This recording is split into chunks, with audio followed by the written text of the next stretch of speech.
You are watching Access LaPorte County Channel 97. Coming up next is the January 5th meeting for the Michigan City Board of Public Works and Safety. You can find more information for this meeting by visiting www.accesslaportecounty.org. Good morning, everyone. I will call the Board of Works meeting for Monday, January 5th, 2026 to order. Let me start with roll call. Peggy Moore. Tamiko Smith. Present. Candace Antistel. Present. Gene Simmons. Present. And Patrick Volz. Present. And the first matter of business will be board elections. So I would open up the floor for board elections, and then whoever is nominated or gets the nomination as president, I will let them take over the meeting. I'd like to nominate Candace and Tisdale. Second. All in favor? Aye. Okay, and that is unanimous. Ms. Annis, President, Madam President, I will let you take over. Thank you. Well, thank you, everybody. First of all, welcome Patrick to the Board of Works. And we would like to thank Skylar for his service, and we're missing him today. I hope he's enjoying his Monday. All right, we will open up the floor for nominations for vice chair. Do we have any nominations? I nominate Peggy Moore, Vice President. Support? All in favor? Support. Aye. Aye. Any opposed? All right, it is unanimous. Okay, happy 2026, everybody. Our first order of business is approval of minutes from the regular hybrid Zoom meeting on December 15th, 2025. Did everybody have a chance to review those?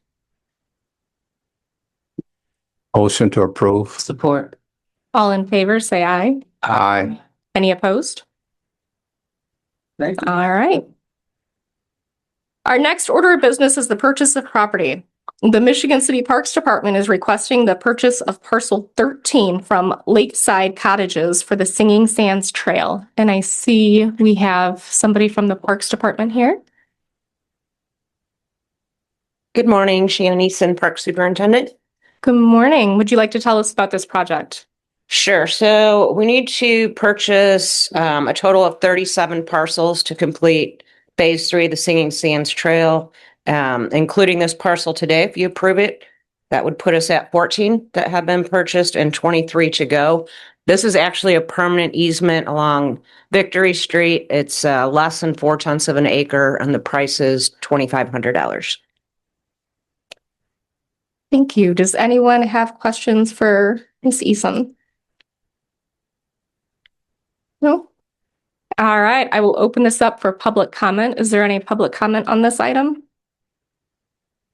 Any public comments? Anyone online? All right, I am closing public comment and bringing it back to the board. Do we have any other further comments or questions? Motion to approve. Support. All right, we have a motion by Ms. Moore and support by Mr. Simmons. All in favor, say aye. Aye. Any opposed?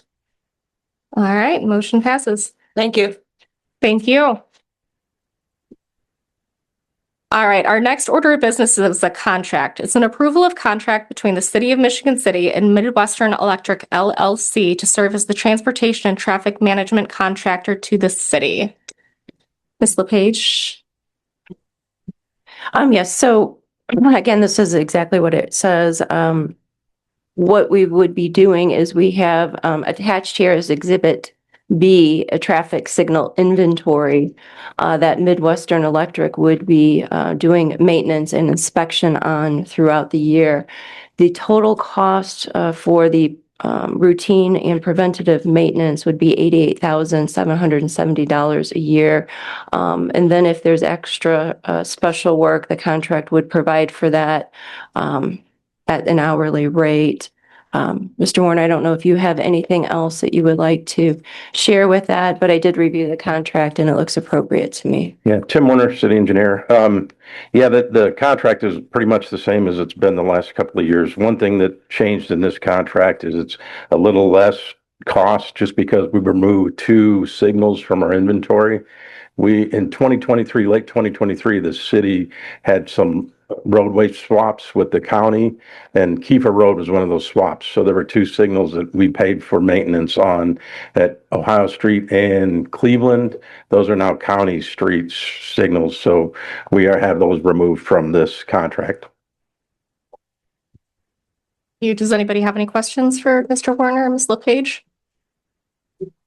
Yes, I like the record reflect, I would say a typo on traffic signal inventory, number 6, let it be from Baker to Oh. Barker. Good catch.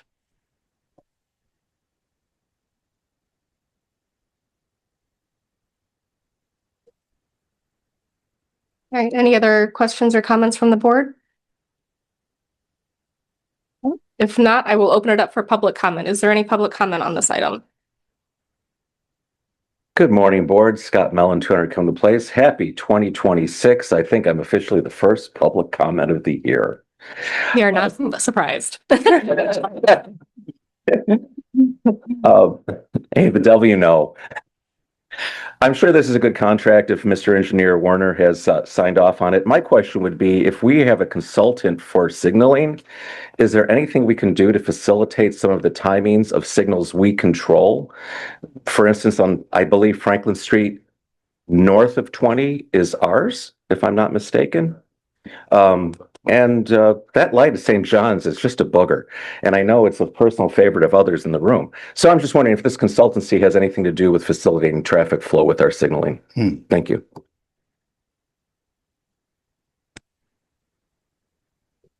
Yes. Simple answer, yes. We have control over the timing of all the signals.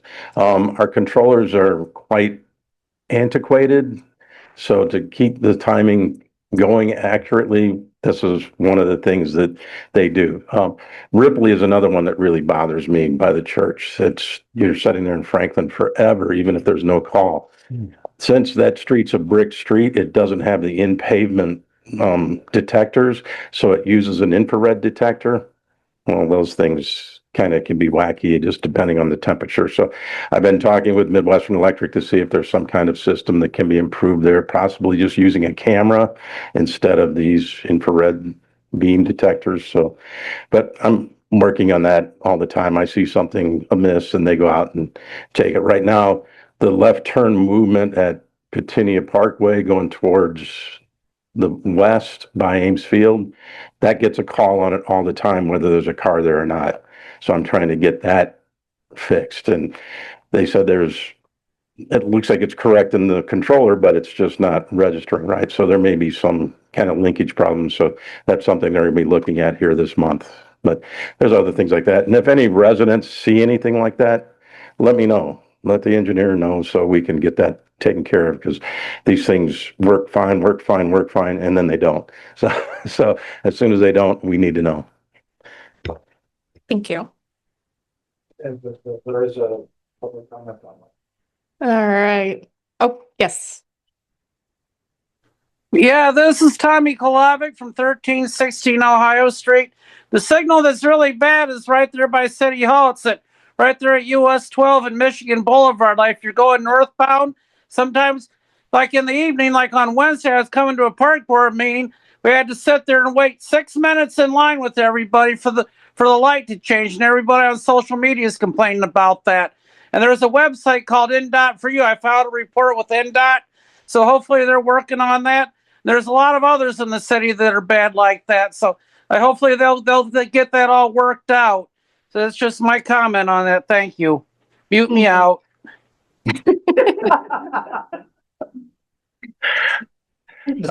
Tim Ware, city engineer. Yeah, the Michigan Boulevard and US 12 signal is an NDOT signal.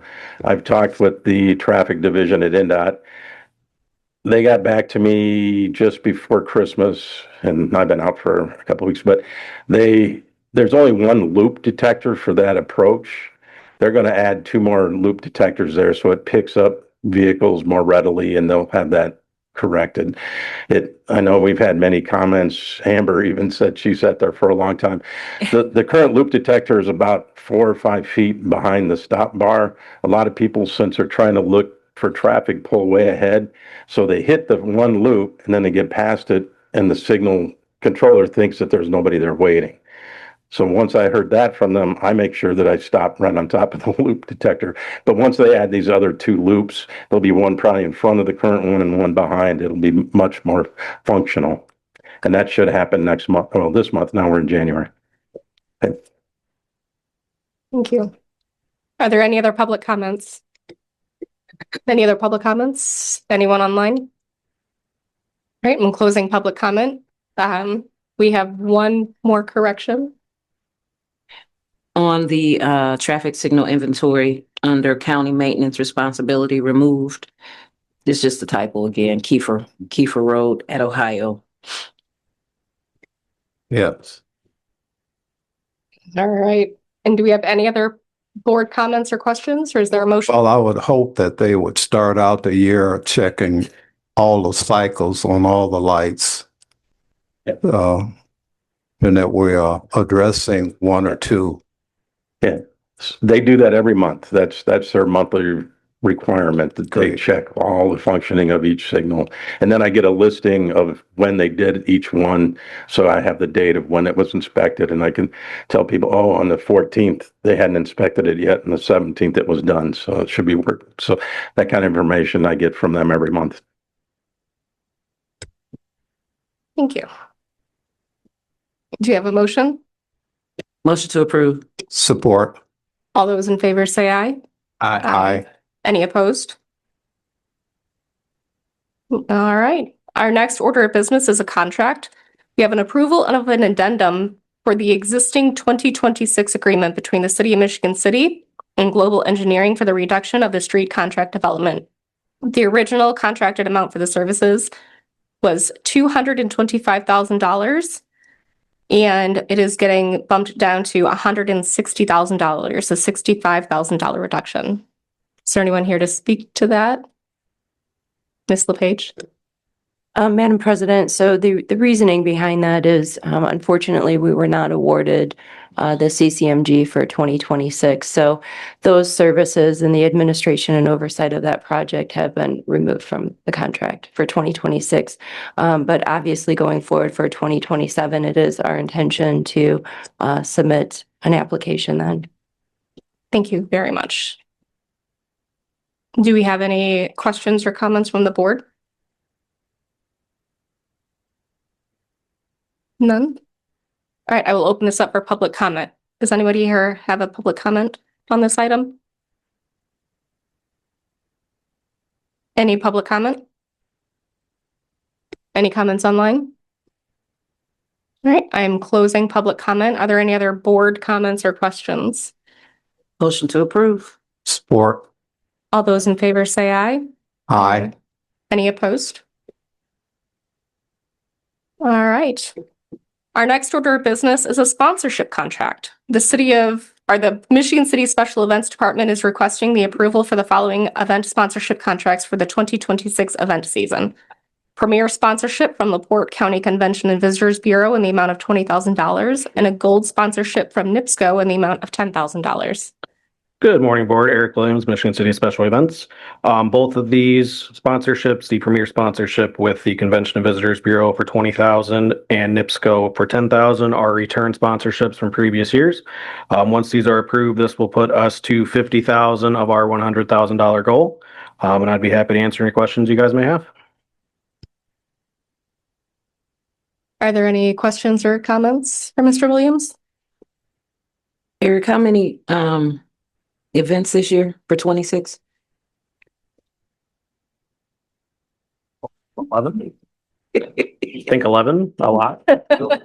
Yeah. And how many from last year?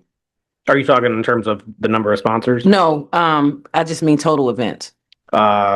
We haven't added anything new this year. No, okay. Yeah, looking into some things, but haven't expanded the schedule yet. Okay, so they're sponsoring the same events as last year, no Yes. more, no less. Correct. Any other questions? All right, I will open this up for public comment. Is there any public comment on this item? Any public item or comment? Anyone online? All right, I'm closing public comment. Do we have any more questions or comments from the board, or can I get a motion? Motion to approve. Support. All those in favor say aye. Aye. All the opposed?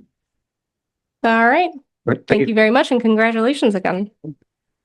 Next order of business is insurance renewal. High Street Insurance is requesting the approval of the buffer layer access insurance from January 15th, 2026 through January 15th, 2027, and third-party administration components of the self-funded workers' compensation program from January 15th, 2026 through January 15th, 2030. That was a mouthful. Good morning. Morning. Thank you for that introduction and description. I guess, is there any questions? I mean, that was pretty good. Can you state your name and everything? Oh, I'm sorry. Charlie Keene, High Street Insurance, 421 Franklin Street. Here today to seek approval for the 26-27 self-funded workers' compensation renewal for the city of Michigan City and the sanitary district. We are renewing just the buffer layer excess insurance and the third-party administrator contract, displayed in the presentation that I provided. So just a brief overview on things. Program structure, there's 4 components. Excess coverage, the buffer layer excess coverage, the city's loss fund, and the third-party administrator. The third party acts as essentially the claims adjuster, and follows all the state statutes when adjusting a workers' compensation claim. I believe the city's had a good relationship with JFW for the last 3.5 years when we moved to from Comp 1. So total premiums or fees, excuse me. So TPA fees expiring $34,500. Renewal is $36,000. And to note that their fees will go up $1,000 per year for the next 4 years. So that's very reasonable. About 4% for the TPA fees. And then overall, the total, including the excess premium, which we're not renewing because we still have another year on that contract, $303,098.85 was roughly. So if you look at the total increase, like 0.5% increase. So very, very reasonable. I also broke down the cost differences between city and sanitary, roughly 79% to the city of Michigan City, 21% to the sanitary district.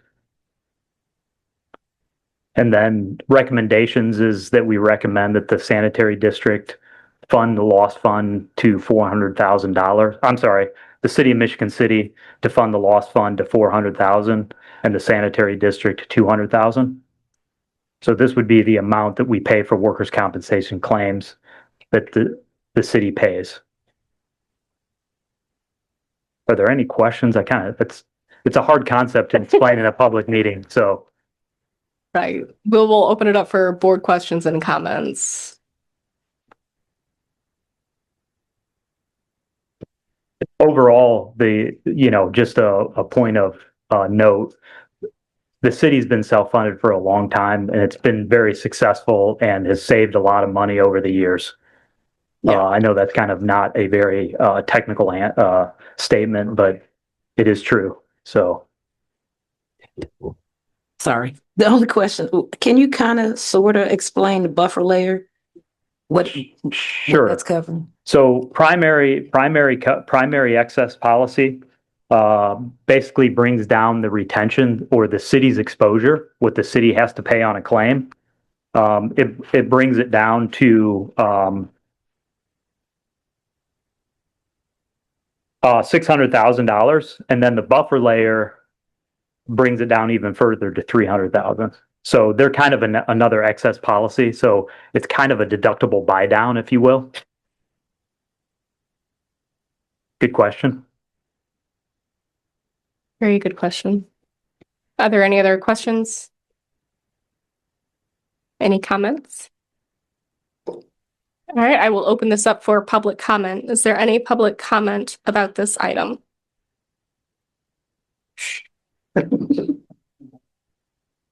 You guys asked for it. Scott Mellon, 200 County Place. Clearly a complicated subject, especially when you're self-insured. I'm glad we asked for an explanation of buffer layer is. I've never heard of that in the insurance industry before, so it's nice to hear.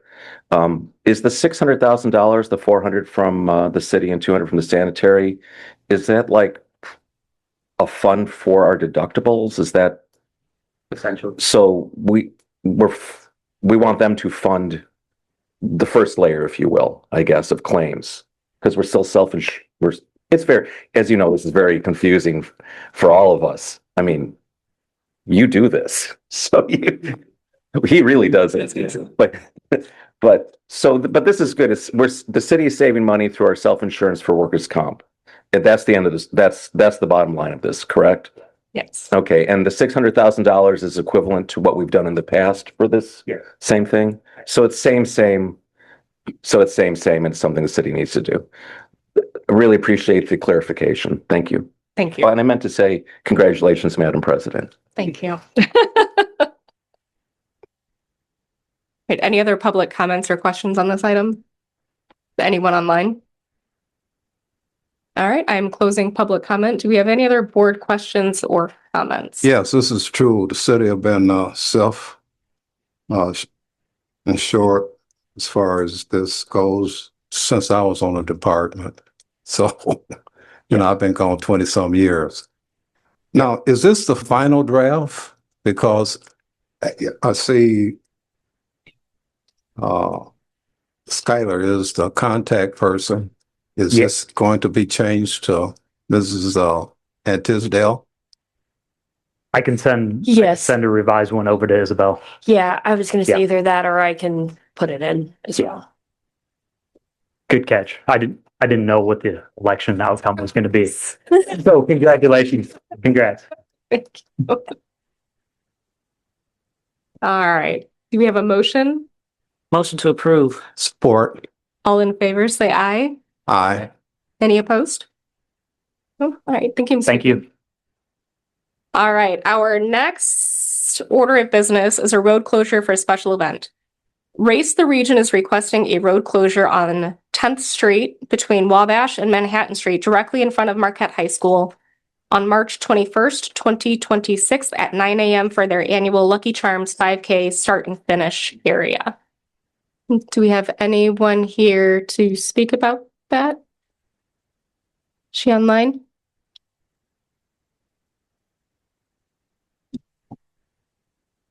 Here we go. Good morning. Good morning. My name is Allie Brown. I am with Race the Region. We are asking for the road to be closed just directly in front of Marquette High School. We are doing our second annual Lucky Charms 5K, which is a benefit for the athletics department there. And we will have an arch and timing equipment, and that's where everyone's going to congregate. And we just want to make sure everybody's safe start and finishing right in front of the school. We'll close it a little before the race starts, and it will be closed maybe an hour as soon as we have the majority of the people through. We will open it back up and let cars through. Okay. Do we have any questions or comments for Ms. Brown from the board?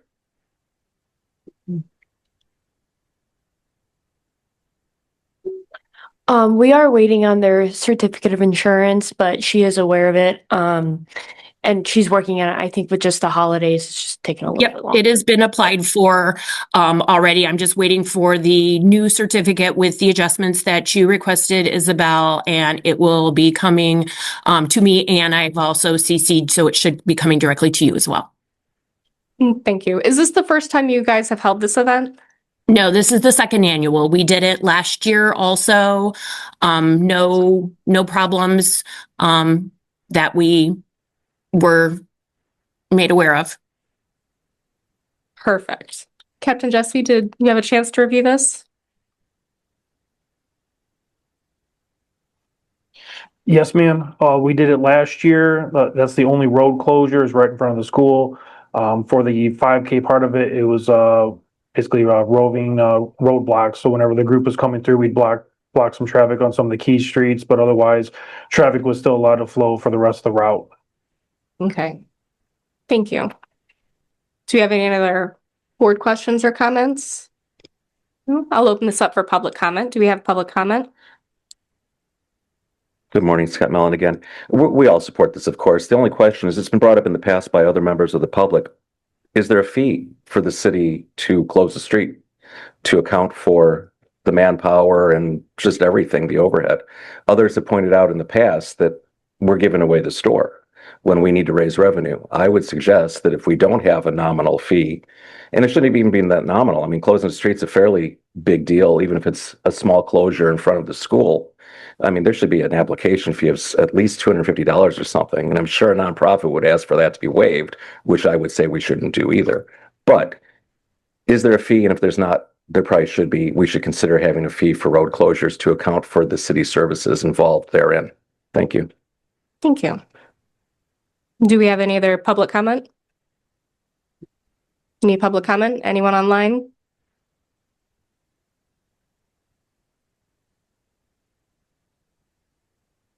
We don't require any city services. We, this is Allie Brown again. We have our own barricades. We set all that up, but obviously we are guests in your city. So whatever provisions you want us to follow, we would absolutely comply. Thank you. Tommy, can you hear us? Yeah, this is Tommy Kolovic from 1316 Ohio Street. I agree with Scott Mellon. The road closure fee is $100 a day. We'd be giving the store away for free. Just for the Shelf Ice Brew Fest for the Main Street Association, we're giving them I think 4 days, so that's $400 of revenue. For a Burnham Brew, I think they ought to charge for the 31st. They're having a F Street closed for a day. That ought to be $100. I know some of we might want to waive, like when the Skiat Post has their street closures. I think for the veterans we ought to waive theirs, but I think there's some we should have to charge for, and other we're not. I think they ought to charge Marquette $100 a day for their street closure for their event. I know it's to raise money, but that's kind of the cost of doing business. There was a youth group that had a softball tournament to raise for their youth travel team. They kind of cut theirs in half, and I think Mayor Angie's picking up the other portion of it through her mayor's ball funds. But I think we need to charge them $100 a day for all these street closures. It's just the season to be giving away street closures. Thank you. Thank you. Do you have any other public comment on this matter? Any other public comment? All right, we'll close public comment and bring it back to the board. Do we have any other board questions or comments? There is one more. Oh, sorry.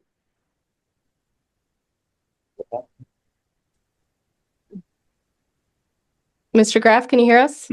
I can hear. All right, did you have a comment on this item? Yeah, just in general, I typically agree with the two folks that come to all these meetings, but I think the board needs to, remain in their thinking that the municipal government is there to build community, not to treat the community like an ATM machine.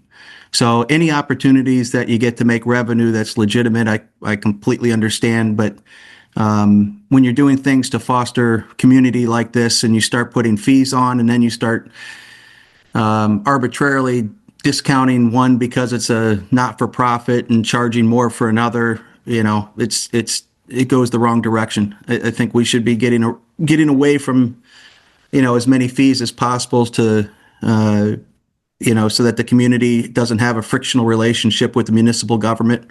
And that concludes my remarks. Thank you. Thank you. Oh, thank you.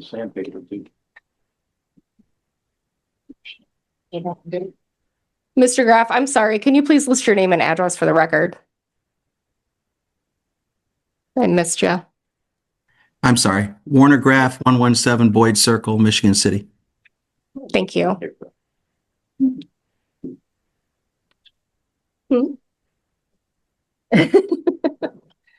right. Do we have any other board comments or questions, Ms. Moore? What is the ordinance currently regarding fees for? So right now, and thank you, because I've been sitting here patiently. Right now, I don't believe that there is any kind of fee for just an application. This board does not have jurisdiction to establish that fee. It would have to come from the Common Council by virtue of an ordinance adoption. So I believe the only fee that we could charge if there was an anticipated cleanup fee for garbage that we were incurring, I think the ordinance would give us some flexibility for that kind of fee. But there is currently right now no fee for an application. Thank you. You know, that's come up several times recently, especially. All right, do we have any other board comments or questions regarding this matter? Motion to approve. Support. We have a motion and a second. All those in favor say aye. Aye. Any opposed? All right. Our next order of business is a request to purchase city-owned property. Dennis Harmon, 609 North Calumet Ave, is requesting to purchase property at North Calumet Ave across from his property. Parcel number 4603273030160000022. How you doing? Mr. Harmon, can you please state your name and address for the record? Dennis Harmon, 609 North Calumet Ave. Okay, can you tell us a little bit about this, please? I've been taking care of this property across the street from me about close to 15 years. I keep it clean. I rake it, keep the leaves off of there, cut the branches from the trees and maintain it. So I feel I might well disown it if I'm doing all this. No one else does it.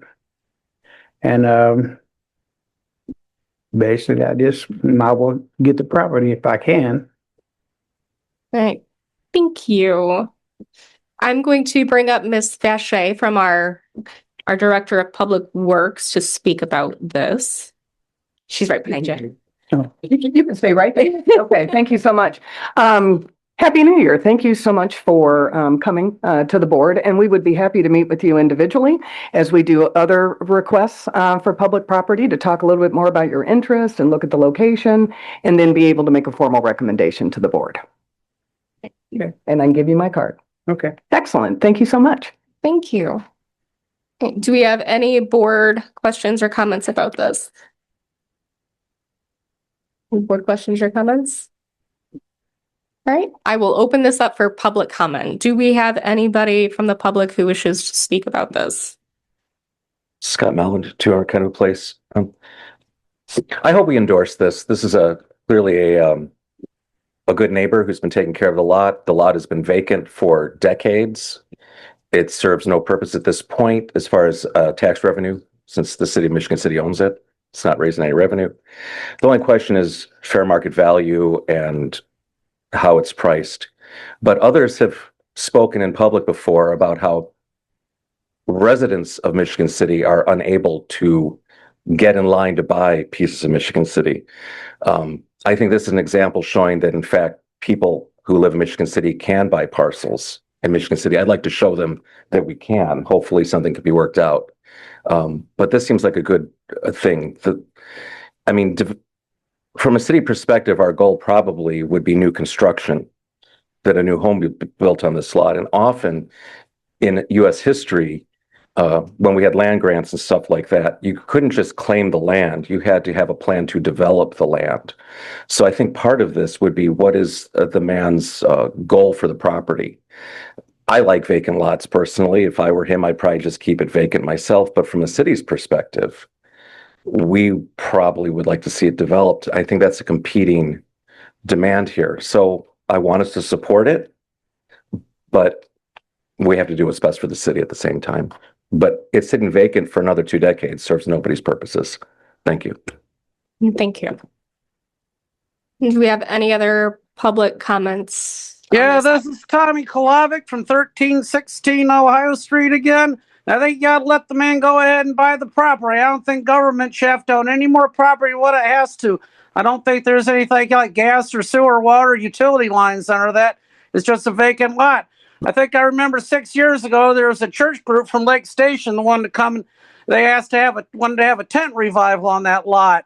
So we told them no. I think they were just going to come here and try to recruit our students away from the Michigan City area schools. I think we kind of told them to go take a hike. But I think you got to just go ahead and buy the. If I had a lot like this, I'd probably want to get a lot. Let's just like put up a picnic shelter and a place that could have a place where our families come and have their picnics and barbecues and get together to celebrate our successes and marriages and whatnot, and have a place for our children to go play. So I hope the man gets able to get the property back on the tax rolls. Thank you.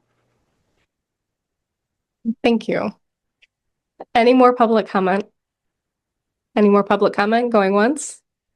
All right, I will close public comment. Back to the board.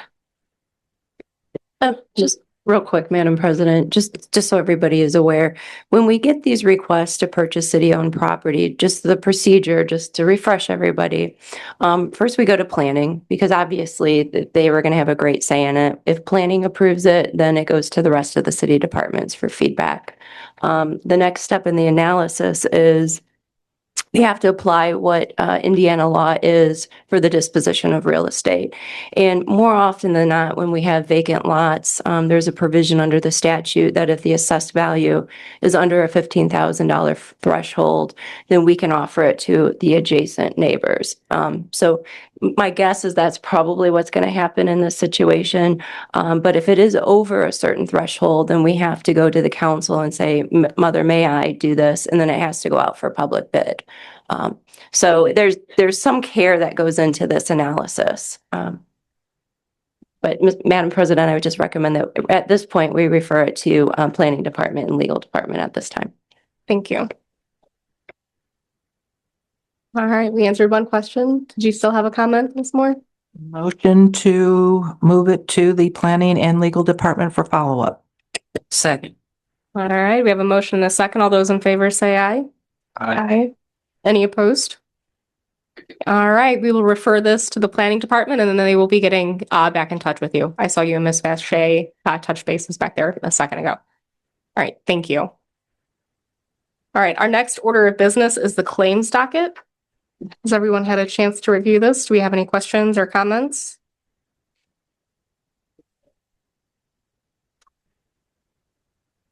I was just doing the regular claims docket. Motion to approve. We have a motion. Do I hear a second? I second. All right, all those in favor say aye. Aye. Any opposed? All right. Moving on to the payroll claims docket from December 26th and December 31st. Do we have any questions, comments? Oh. Motion to approve. We have a motion. Do I hear a second? Support. All right, all those in favor? Aye. Any opposed? All right. Unfinished business. Madam President, just real quick, I know Mr. White is wanting me to go get your attention real quick here. Sorry.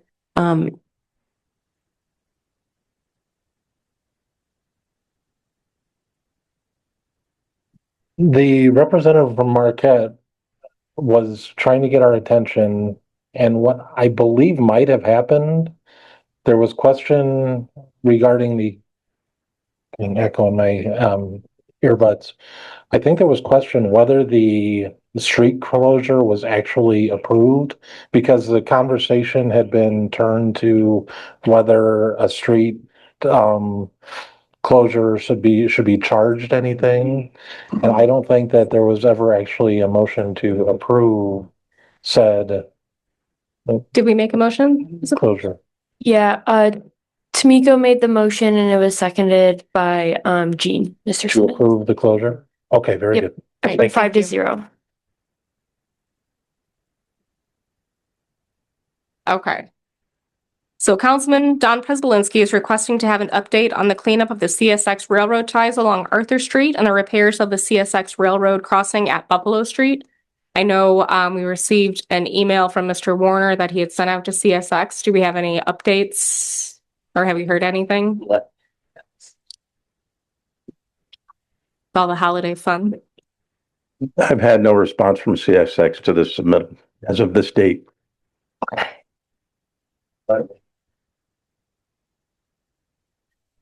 Good morning again. I have a little, well, I guess a bit of an update, although no resolution. We've reached out to the Northwest Indiana Regional Plan Commission. This is the local metropolitan planning organization that handles transportation planning throughout the region, to ask if they perhaps had an update from the railroad about the ties all along the CSX line. Perhaps they could find out something for us. They don't have an update at this time.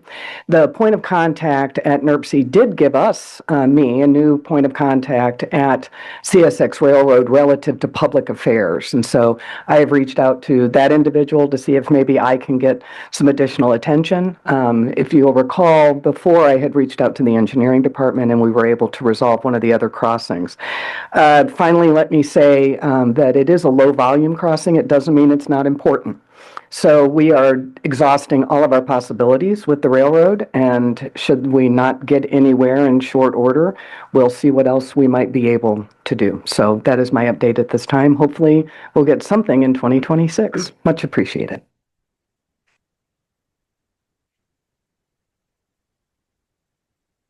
Morning, everyone, and Happy New Year. City Councilman Don Przybylski, 215 Gardena Street. And I am here again to address this issue both at Buffalo Street and the pile of railroad ties. More importantly, Buffalo Street to me, because that's a public safety concern. And I know that we had sent the contact and the letter to the CSX Railroad, and I appreciate that. But I believe we have to take the next step. And I appreciate what Wendy has said, that she's contacting NERC about taking the next step to try to get a hold of the railroad. But I think we have to go beyond that. And just like in Attorney LePage will attest to this, because when we tried to get Ohio Street done and when we tried to get Tilden Ave done at the same time, we went to the U.S. Senator, Senator Braun at that time, contacted his office. His representative came to Michigan City. Unfortunately, I couldn't meet with them because I had COVID on that day.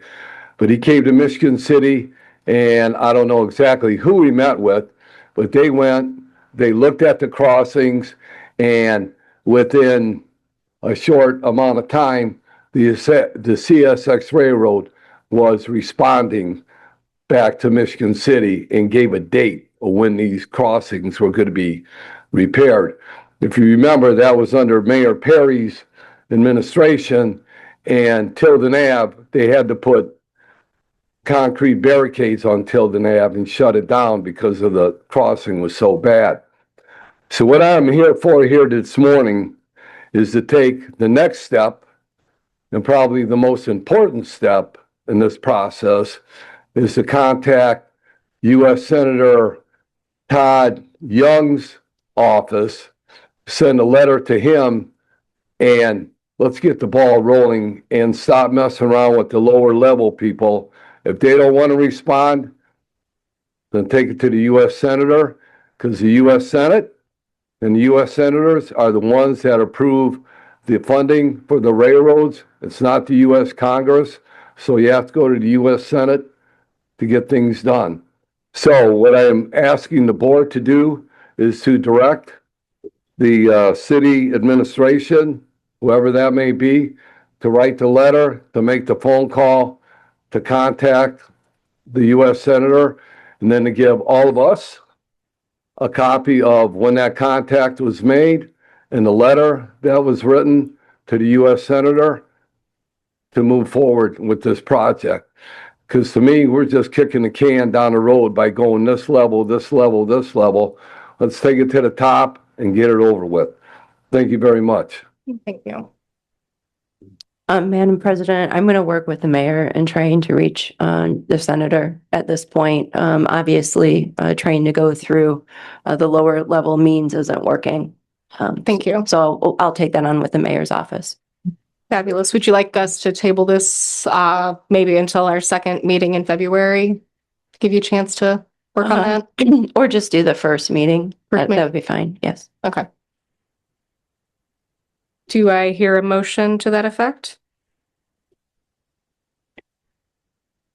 I'll make a motion to table this until our first meeting in February 2nd. Second.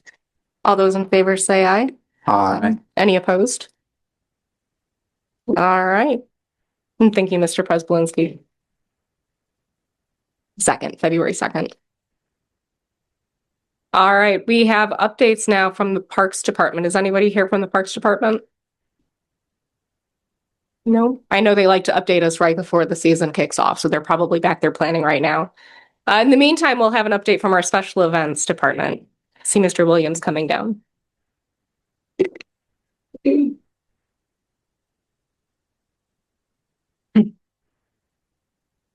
Hello again, board. Eric Williams, Michigan City Special Events. I do have the list. We have 11 confirmed events for 2026. Those events would be the St. Patrick's Day Parade on March 14th, the Easter egg hunt on April 4th, the Michigan City Food and Music Festival May 23rd and 24th, the Juneteenth celebration on June 19th, the Patriotic Parade on June 27th, and we are also working closely with Braden Fisk's team in hopes of bringing back and expanding the Braden Fisk Family Fun Day this year. The Fireworks Spectacular will be on July 4th. The Singing Sand Sand Sculpting Festival will be July 17th, 18th, and 19th. The X Insurance Great Lakes Grand Prix will be August 1st and 2nd. Michigan City Oktoberfest will be September 4th, 5th, 6th, and 7th. And the Festival of Lights celebration will be December 5th. Notably missing in that schedule is the Kitty Parade. We're currently looking on where we can move that event to. It's been stagnant on the weekend that we've been using it the last few years. We've had trouble growing it, so just looking to see how we can move that and change it to help grow it. Beyond that, we're still exploring other events and working on our partnerships. Sounds good. Thank you. Do you have any questions or comments for the special events team?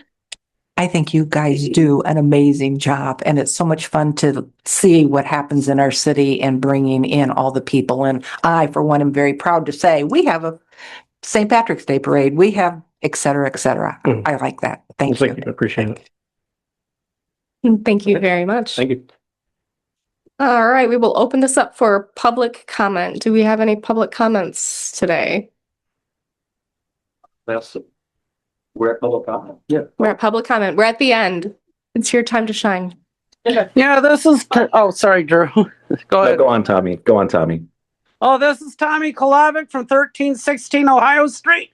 I just want to wish everybody a happy 2-year anniversary. I know Jean and Candace, you've been on the Board of Works for 2 years, and Miss Isabel and Miss Kelly, you've been the administrator for 2 years, and Mayor Angie being the mayor for 2 years, and all the department heads like Barrett Taylor and Shannon Borders and Miss Mary Lynn and I think Brett Kelly and Chris Carter, and I think Tim Werner, he's been the city engineer for 2 years, so it's your midterm time. The honeymoon's over. I just want to say we got a birthday coming up. The city was incorporated on February 8th, 1836, so Michigan City is going to be turning 190. I think Mayor Angie's got something planned. I think she's going to make a proclamation about that. Just want to say kind of a little frightening. I think something needs to be. I know you're going to have the hearing for Mr. Graff on his building, the old Marquette Theater building with all the illegal dumping and gang graffiti on it. That thing's starting to look like something out of a Spike Lee movie when you drive by there. So I think we need to maybe get.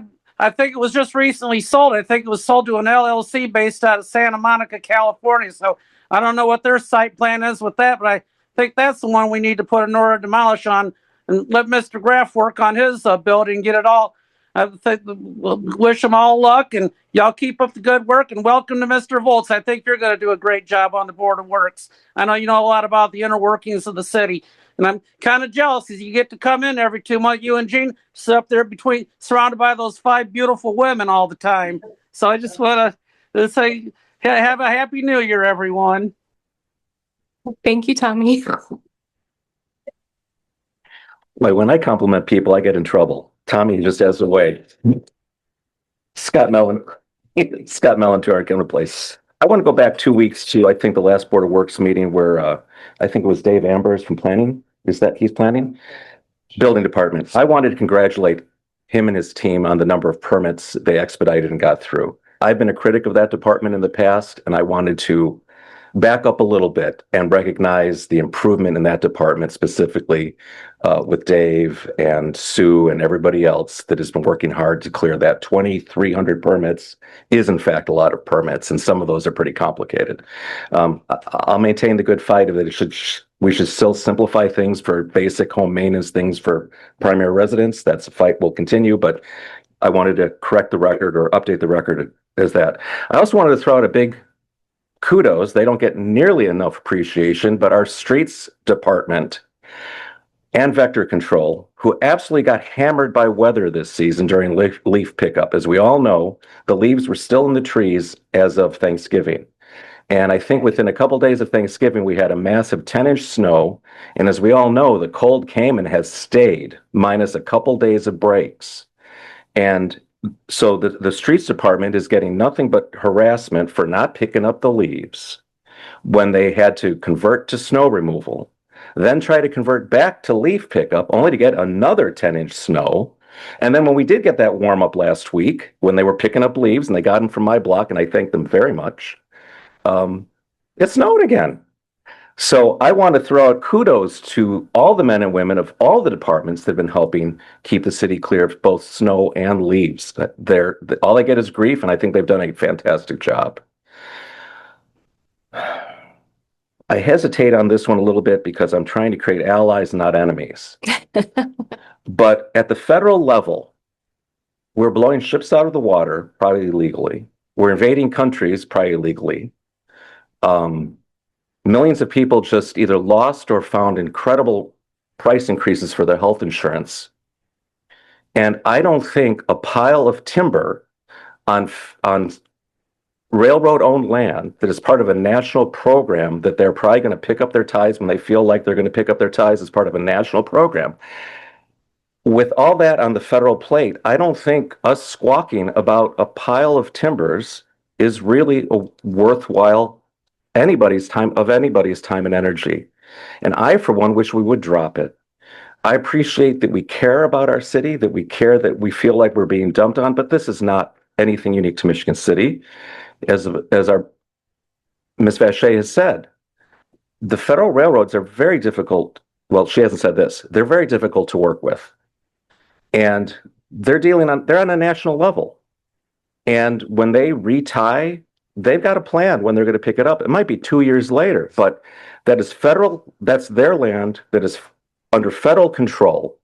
And they're clearly allowed to stack their debris there while they're in process of picking it up. So all the noise and all the time we've had at this Board of Works meeting for months, hearing about these ties in Buffalo Street, we're not going to do anything to facilitate that. Our senator's office is busy with bigger things. And when they see, oh, Michigan City is complaining about used ties, how is that credible? How does that help anything? So again, I don't mean to antagonize people who are caring for their city, but I also don't like us wasting our time talking about things that we can't control. Thank you.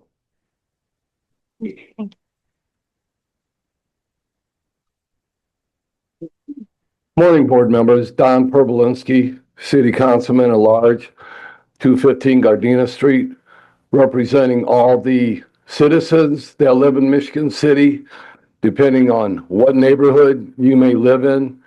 The folks that live in that particular neighborhood, that live along Buffalo Street, Manhattan Street, they're the ones that came to me and asked me to try to get these railroad ties removed. Okay, and as I said to the board this morning, and if everyone in the audience was listening, I said it's really not that important about the railroad ties. My main concern is the railroad crossing.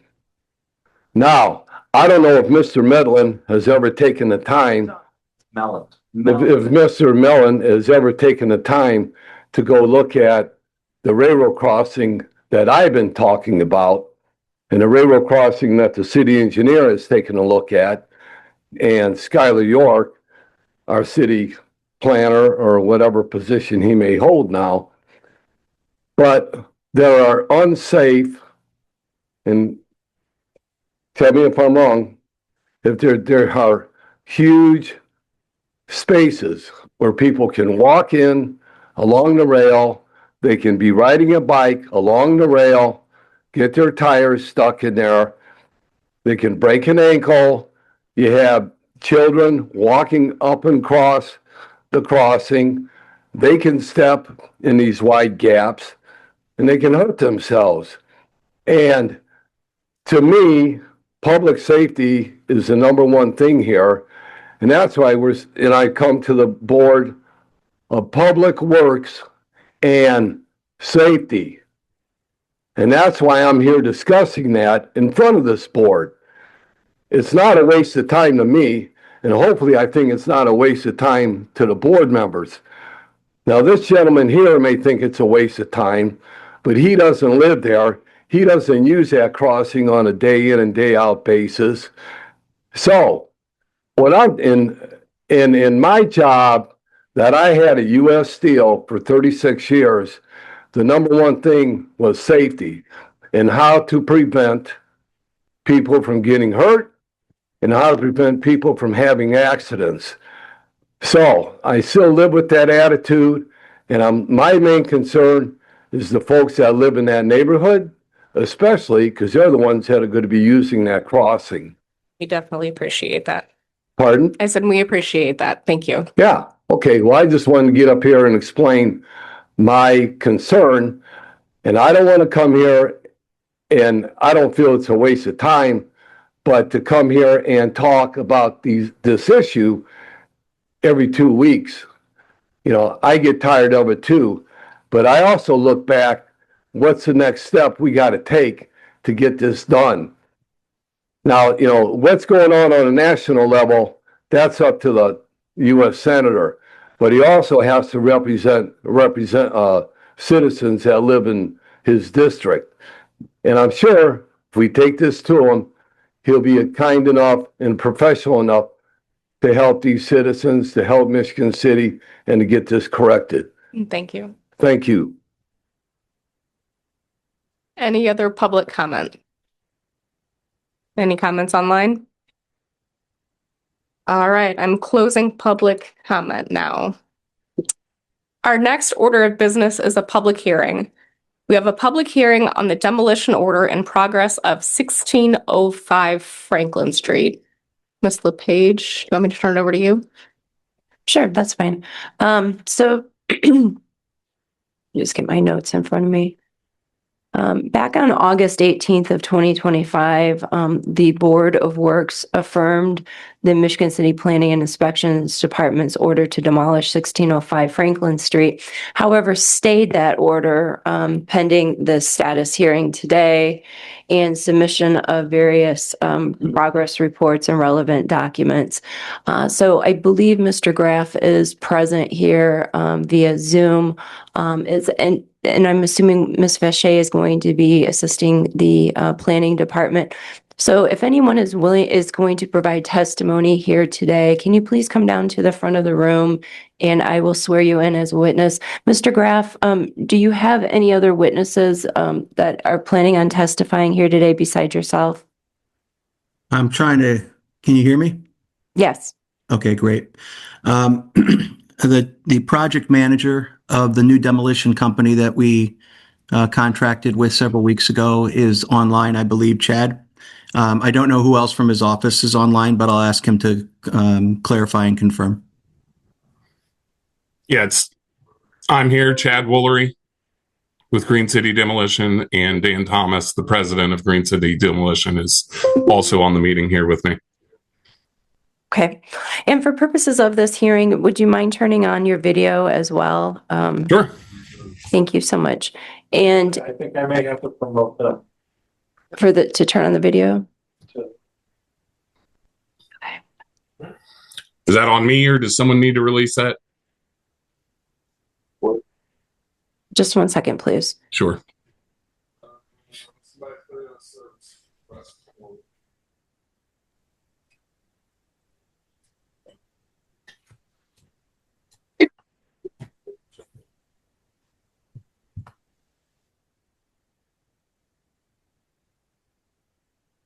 Okay, join as a,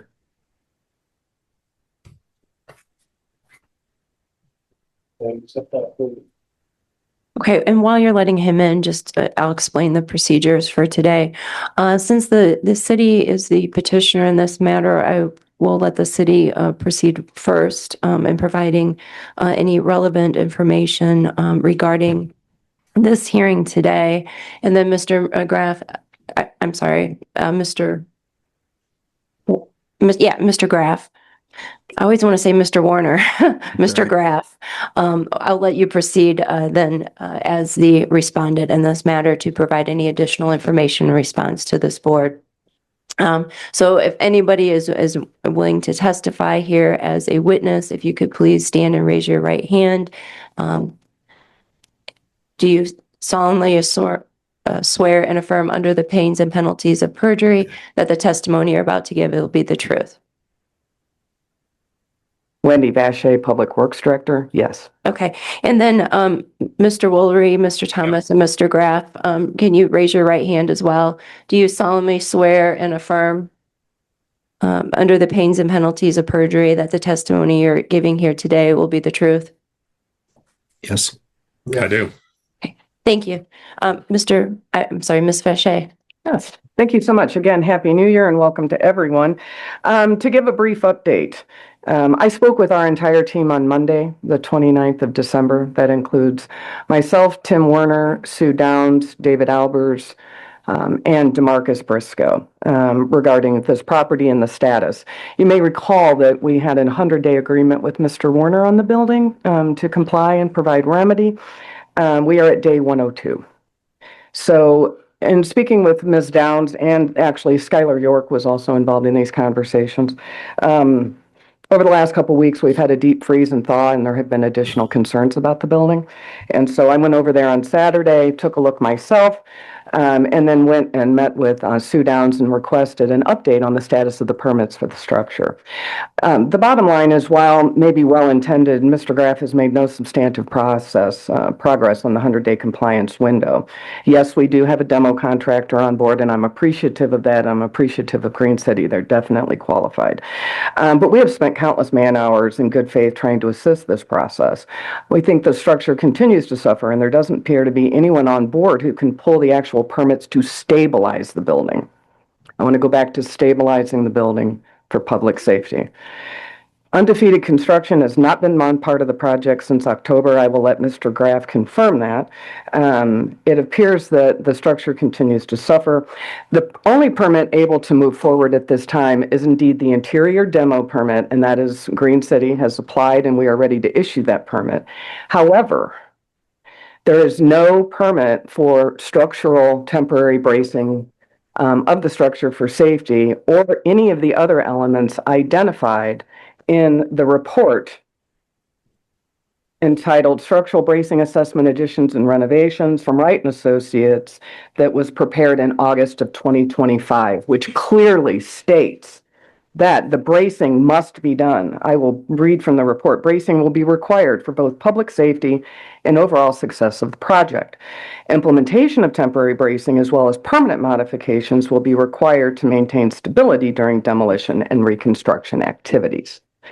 Further, I would refer to page 5, where there is a series of recommendations, the first being bracing, followed by a number of other items. This has been provided in the past.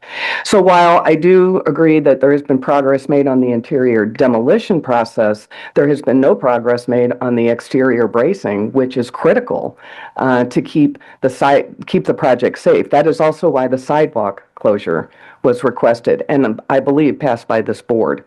There may be some confusion on the need for a lane closure. I'll ask Mr. Woolery to clarify if that would be required. So as we don't have any issue issuing the interior demo permit, the overall project is not in compliance and key safety factors, including the temporary bracing, has not been done.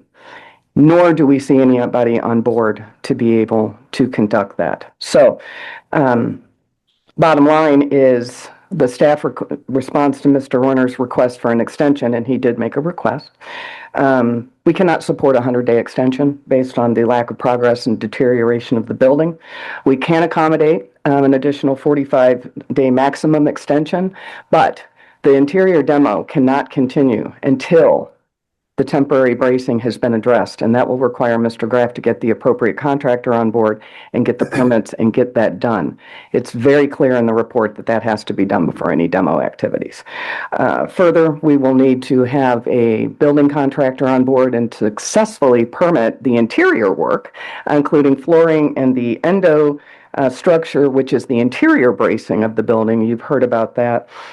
Precision Engineering, Mr. John Bode has been in front of this board, and in fact, he did participate in the permitting process. The permit has been sitting under Undefeated Construction's name, but Mr. Bode is the technical designer behind the endoskeleton. We haven't seen any comments on that permit in about 6 months, but Ms. Downs has reached out to Mr. Bode to see if we can move forward. But we still need a qualified building contractor before we can issue the permit. If Mr. Werner isn't able to conform to these recommendations, and of course this is fully up to the board, we would recommend demolition within 60 days. And I'll be available for any further questions. Thank you. Does Mr. Warner, do you have any questions for Ms. Fechet?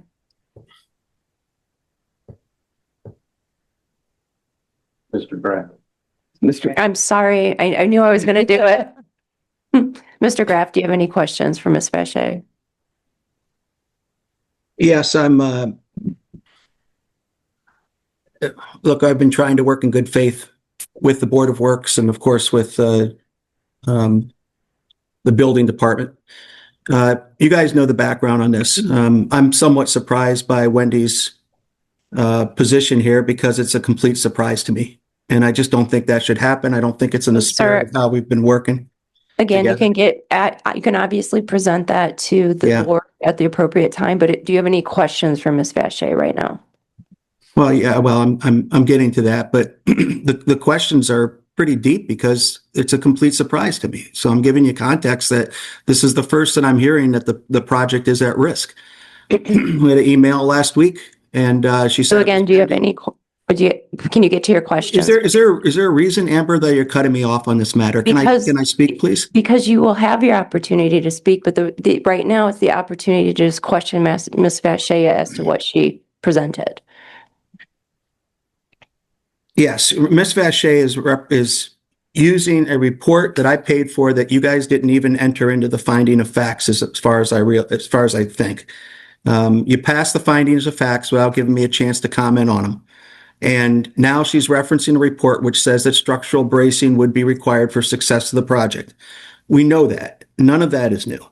The temporary bracing is at the expertise of the demolition company, and I've gotten one of the best in the entire continent of North America to come in and do that, and they've determined at this point that the structural bracing will be done as they figure they need it. And right now they don't feel they need it after 2 inspections. All right, they might So after again, they cut after they cut. I'm not trying to cut you off. You can definitely present this, but again, the issue is, do you have any questions for Ms. Fechet? Because if you don't, then I'm going to ask the board if they have any questions for Ms. Fechet. Ms. Fechet, what you're relying on my report, which I did, which wasn't entered into the findings of fact. I did it at my own cost, at your direction, and it was completely ignored in the Board of Works meeting when you recommended demolition without any structural report from the city, without any inspection. And you guys all know that. They did a flyby inspection on this building. They looked in the window and said it was scary. All right. And they waved their hand and they put me through this, which has increased my cost by about $60,000 so far. And you've delayed it. If you had just given me the permit back in April, all right, So this again- whole thing would be done right now. And Amber, I'm going to ask my question. So what structural engineering report are you relying on now to contradict the report that I have that said the building was salvageable that she's referencing right now at my own expense, and the expertise of Green City Demolition, who's come in twice from Cincinnati? And now we've done a asbestos survey, and we don't even have a permit to go forward, guys. We don't have a permit to do the internal demolition right now. Wendy's comment to me last week was, well, it's pending the Board of Works extending your 100 days. How can I contract? Why So, would Ms. I Fisher, do you commit understand funds the if you guys, question? so this is my question. Why would I? Am I commit allowed funds to respond if you to an guys- actual question, or are we going to continue? Yeah, I mean, finally, let's introduce a little professionalism, Wendy. What Yes. professional engineering report are you relying on to say that the building is not stable? I'm going to answer the question as I have always, and that is, I have a structural assessment that you paid for. Mr. Wright, who prepared this, came to this board. Whether the assertion of formal adoption or not of this report is beside the point. We cannot ignore information that is put in front of us. That is coming from here. That testimony allowed us to move forward and develop a 100-day plan with you. The temporary bracing was clearly part of that plan. I have no issue with Mr. Woolery or Green City Demolition. I have not seen a technical report from you or Green City that would contradict the information I have now. This is all that I can go with. Yes, there was clear communication on what was needed, and in fact, the temporary bracing permit, or even if there was a modification, there has been nothing put into the building department to contradict this, nor have you submitted anything new. So I'm going with what I have. We are going with what we have at this time. That is why I've made the recommendation and why we have come to this conclusion. Mr. Yeah, Graff, are there further questions of Ms. Yes, yeah. So you're using a report that I paid for, which the assessment of that report was that the building was salvageable and stable, and that when the internal demolition continued, it needed bracing. Well, we know we're going to put bracing in it to support the walls. Right now, it has a diaphragm in it that we left when the weather hurt us back when Undefeated was doing it. Everything that we've done has been upfront, on the table, in full view of everybody. The building has not changed. Despite 2 storms with 65-mile-an-hour winds, all you're doing is coming in and waving your hand and making broad proclamations that are costing me money This instead will of be my helping you last save. time to ask any other questions. So here's It's my last time. I've asked multiple times for questions. If not, I'm going to turn it over to the board. This is my last time I'm going to ask. Do you have any other questions of Ms. Vachey? So just to be clear, the city has no independent report from the beginning of this process. And by the way, you didn't work with me on this. You dictated it to me. All right. And I've been working with you to try to salvage this building. It is not good for the city to tear it down. It is, and if it's so unsafe, here it has been through 2 storms, right? But let's just clarify. Ms. Vachey, I don't hear any no questions. city. I don't hear any questions either. You have so no thank you for your city time. engineering report saying the building's unstable. You guys are doing all this in the absence of a report other than the one that I provided, which Mr. Graff. says, if you read it, that it is stable. So just, Again, you'll have the opportunity to present all that to the board. Does the board have any questions of Ms. Vachey? Yes, ma'am. Why? Why would we even extend 45 days?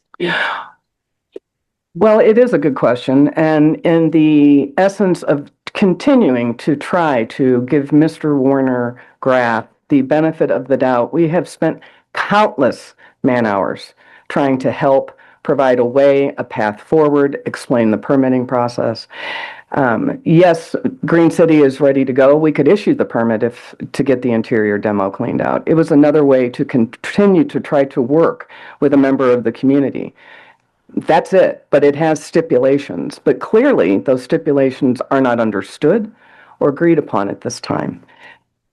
Well, just one further thing is that I always like to take the recommendations, but I absolutely disagree with this one. Okay. Because I think this board and the city has gone above and So beyond. does the board have, I'm going to do the same thing I did to Mr. Graff. Yes, I'm going to treat everybody equal. Like 5 times before you. Does anybody have I'm any, gonna from the say, board have any I do questions? not agree with your recommendation. I do not think we should be extending this simply because we've been doing this for 5 years, 3 years. Sorry. Thank you. Yes, Okay. ma'am. I'm not trying to cut you off, but I'm trying to treat everybody equally here. Does the board have any other questions for Ms. Vachey? So this is the permanent bracing that was supposed to be done between like day 60 and 100 that you're talking about. So Temporary. Okay. This is the temporary bracing that is critical for the safety of the structure as identified in the assessment report. Okay, so that was Ms. Vacher, begun on day 20-ish. Yes, there was an original calendar and plan put forward, and unfortunately, those deadlines were not able to be met. So we're continuing, backing up. This was very early in the process that this bracing was supposed to be done. Yes. Okay. may I, Mr. Any other Yeah. questions of the board? Ms. Vacher, do you plan on calling any other witnesses, or is that? Would you? Mr. Warner, can Mr. Tim Moore, the city engineer, I would call as a witness in the event that it's necessary. The rest of the details and things that I have provided were discussed as stated with many other staff members, so I feel Do confident. you intend to have Mr. Warner testify now or as a rebuttal as needed? I think as a rebuttal would be fine. Okay, so Mr. Graff, I would turn the floor over to you to call any witnesses or yourself as a witness at this time. Again, I'm so disappointed in this approach. There's no reason that we couldn't have had open communication. There's no reason I should be coming to this meeting and being surprised. And it's not 3 years. I don't know how that even gets into the record. All right. I had a permit 2 years ago. We cleaned out about 60% of the building. All right. Fernando has the permit for the internal bracing. All right. Fernando could not meet the insurance requirements when you guys wanted to close the street. He was not going to pay the $8,000 for the street closure insurance. All right. He also had other issues. He couldn't seem to get the paperwork in correctly. All right. I really have an issue with this. We've spent so many hours thing. I mean, this is a fixed cost, right? You've spent so many hours because it's the right thing to do. You're not doing me a service. You're not doing me a favor by spending hours walking contractors through a permit process for a permit we still don't have. Now I have a contractor in who is a world-class demolition. I've done it at your direction. I've done it in good faith, knowing that we've had 2 snowstorms, knowing that I still don't have a permit. All right. And so you hold my hands behind my back with one way, and then you slap me in the face with the other. And all I'm trying to do is save a brick facade. All right. So now we've got a qualified crew in here that's made 2 trips up from Cincinnati, and they've done surveys on the building. Wendy has nothing. All she has is a survey that I provided, which says the building is stable and can be salvaged. And the building is still savable, and it still can be salvaged. There is no reason to knock it down. The process that I've gone through, and granted, I'm new at this, right? I don't do this for a living, so I've had to have some chaperoning of it. But the process I've gone through has been completely an artificial constraint. I would have had this work done already if they had just extended the permit that they had given me and I had reapplied for in May. Now, the permit for the internal building, right? So there's a construction permit that has to happen. Fernando has that permit already pulled. We don't have a backfill for Fernando yet because I don't have a 100-day extension. I've got Jeff Wright, got the report ready to go, but I'm not going to spend $7,000 on a report if you guys don't give me the 100-day extension on building the permanent brace. And if you read the report that I've provided, the 3 reports that you guys made me provide, which apparently are useless because all of this is outlined in it. The temporary bracing will go in at the call of Chad Rulery and the Green City Demolition project manager, professional folks that do this for a living. If they need the temporary bracing, they'll do it. If they don't, as they clean the building out, the new permits will go under John Vody, who is manufacturing the steel, and they will put the permanent bracing on the inside of the building to support the walls. Again, the bottom half of this building is all 3-core brick. There's not a lean to it. If you guys went to that building, you know it's the same building as the pictures I showed you in July, when you guys, by the way, deferred the question twice, and we couldn't even get the go-ahead for a full month. We lost a month of work, right? And then we have 2 snowstorms. If you don't take that into account, then it's just you trying to knock Michigan City buildings down, because this building shouldn't be knocked down. And I'm trying to save it, and I'm spending significant funds, and a lot of my time, by the way, that I wouldn't have to spend if I didn't have all these complete iterations with the building department on what they need, and now they need this. The folks at Green City could not use the assessment on asbestos from Fernando. Okay, Fernando tried to have that transferred from the state of Indiana, and they said, no, if you have a new contractor, you need a new survey. So we got a new survey in there. All right, the guy came in from South Bend and did a survey. Wendy knew all this. If she's going to recommend not to give me time to fix the building, why not tell me and say, well, you know what, I don't think they're going to give you that time, so let's have an emergency meeting or something and figure it out. No, nothing. Now I've spent another, $1,500 on a asbestos survey. I've gotten all the containers lined up, and you guys are going to pull the plug or give 45 days, and I don't know if I can complete it in 45 days because I'm in the middle of winter now. You're being completely unreasonable, and you're doing it on nothing. You're doing it on no report from the city other than Tim Werner's drive-by where he was going back from the farmer's market and looked in the windows. You remember that testimony? You have DeMarcus that put a demolition order on. He was 4 months into the job and won't tell us who directed him to do it. You guys do a finding of fact. You don't include the engineering report that I pay for at your direction. So if you look at the blight in Michigan City, then you should look in the mirror, because I'm trying to eradicate some of that blight, and you guys are going to make it a parking lot there, which, by the way, I can use for the dairy next door anyway. Not that they'll give me a permit to work on that building. I'm just absolutely disgusted with it. And I warned Green City. I said, you know what? You guys are spending a lot of time on this. I'm not signing a contract till I get this 100-day extension, because if I don't get the 100-day extension, it's wasted money. That's the position you guys are putting me in, and I'm trying to improve things. So I would like to maybe turn the floor over to Green City Demolition that does this for a living, that's done 2 inspections, which is 2 more than the city has done, and ask them if the city, what their plan is for temporary bracing as they go forward on this project. God willing, we can do it. Chad, would you and Dan please? So, no, not yet. So Ms. Vacher, do you have any questions of Mr. Graff?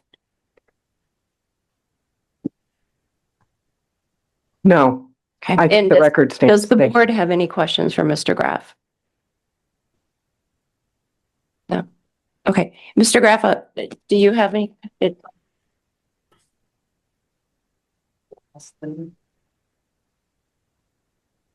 you have any questions based on the testimony Mr. Graff just provided? Yes, one specific question I have at the moment regarding the asbestos. You've indicated that you paid for this asbestos review. Yes. And that is something that did not come up earlier at all in the board testimony prior to Fernando maybe having an asbestos report. Yes. I'm question why this is now coming up versus it did not come up prior. I can answer that question. Ms. Vacher, it had to be Mr. Graff. Pardon me, Mr. Graff, it's not a problem. Sorry about that. So my understanding is we had a clean out demolition permit before. There are certain requirements that are from, and I wish Mr. Fernando was here, but we didn't know we'd need him. There are certain requirements from IDEM on that. And what Mr. Fernando did was a field test. They found no traces of asbestos, and he had an inspector come out from IDEM, and they confirmed that we could proceed. So we proceeded. We cleaned out 60% of the building, right? You guys saw all the pictures of my initial presentation to you. Now, when Undefeated Construction was bounced, Green City had to apply for another demolition permit. They applied for a demolition permit. Green City is much more sophisticated. They're not a family operation. Mr. Fernando had, 5 guys in there cleaning the thing out by hand, and he was doing a very good job, by the way. We cleaned out a lot of that building. All right, but like I said, given this situation with the board and this 100 days, we figured we try to make it as foolproof as possible. Mr. Fernando was upset with the insurance costs and such. So now we have Green City in there. Green City requires a different process, and they require a more thorough process. All right. And when what they did was they had an official survey come in, which I paid for. Chad, what was the company's name out of South Bend, please? It was Heartland Environmental Services. So we have Heartland Environmental Services come in.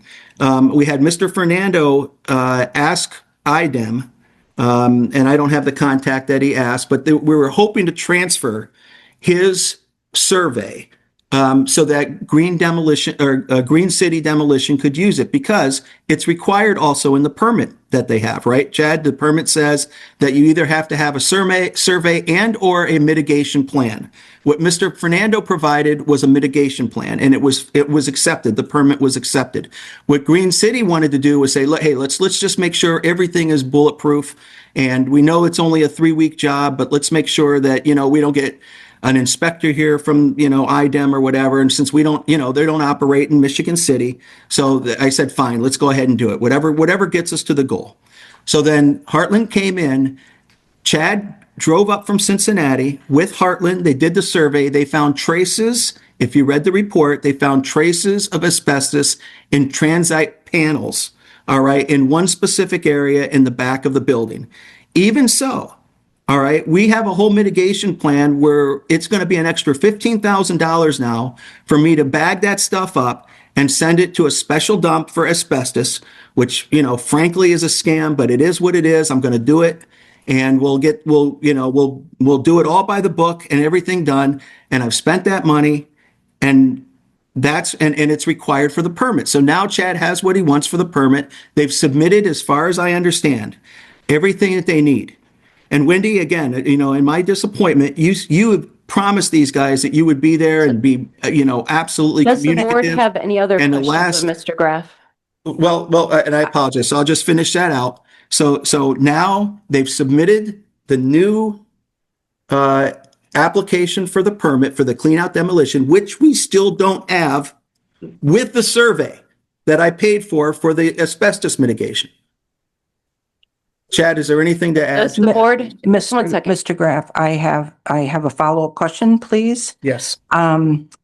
I believe that you indicated in prior testimony that you had rehabilitated numerous older properties outside of this jurisdiction. You referenced often New Orleans. Yes. Maybe, is that a true statement? Well, yes, I own, but they're 2-family rentals. I've rehabbed entire house. I rehabbed a house on Homer Street. No, I'm asking about, you had indicated, I believe you indicated to this board that you had rehabilitated numerous older buildings prior to this. Yeah, I don't understand your point. If you're saying, hey, I have prior experience in full demolitions of commercial buildings like an old bar, no, I don't, and I've never said anything like that. I've renovated houses, and like I said, I did one across the street at Homer in Michigan thank City, you. making it nicer. And the other question that I have for you and you bring up is that as a property owner and somebody that knows that they have to rehab property, expenses are incurred, and that just seems to be a normal part of business. I'm not sure I understand why that is continually brought up by you, because it seems like it's a normal expense that should be anticipated. Yeah, because it's a range, right? If the process went smoothly and Undefeated was allowed to have the permit renewed, my costs are going to be a lot lower. So my point is that all of this involvement, all of this like flyby demolition order and all this time that we've spent with the board is stuff that didn't need to happen. I would have had the thing braced and cleaned out by now. I mean, do you guys realize you put this thing at risk? This thing has gone through 2 storms now in its current condition. You delayed the decision twice at the Board of Works meetings. Again, you admitted a findings of fact without even reading it, and I didn't have a chance to comment on it. And then you submitted it to me, and then Wendy comes out and says, we're working with Werner. You didn't work with me, you dictated to me, and I tried to abide by it. I'm trying to save a brick wall. Guys, I'm trying to save a facade on a street. Does the board have any other questions? I do have one more question. The photos that you have presented in your October, November, and December report of the internal, it looks like the internal appearance of the building. Yes. Are those true representations of this inside status? I am back in town on January 12th. So first of all, the answer is yes. I would be happy, and I've extended this invitation before, to give anybody a tour of the building. It's standing straight up in the air. There's a diaphragm on the inside of the front facade. Look, I'm worried about the parapets also, but I'd like to get started. I can't do anything without a permit. All right. And the thing is that right now the building is stable. I have a professional company telling me it's stable and that they're going to put the internal bracing in as they go, if it's needed. By the way, it might not be. And if it's not needed, if the temporary bracing isn't needed, we're going to come back with the full permanent bracing.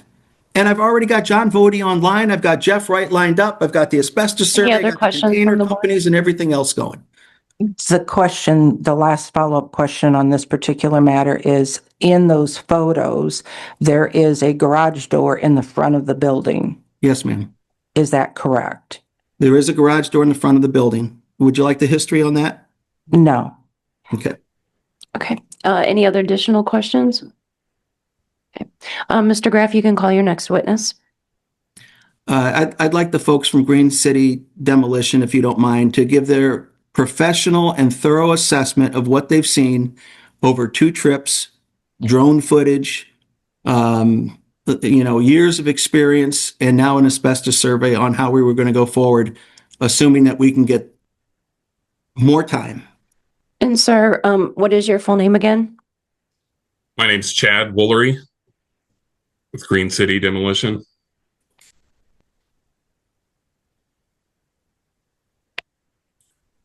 And please proceed.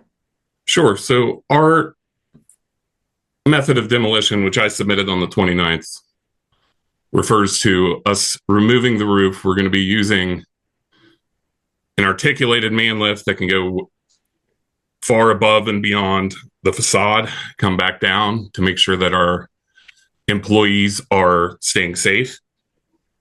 They'll be removing the rooftop as the first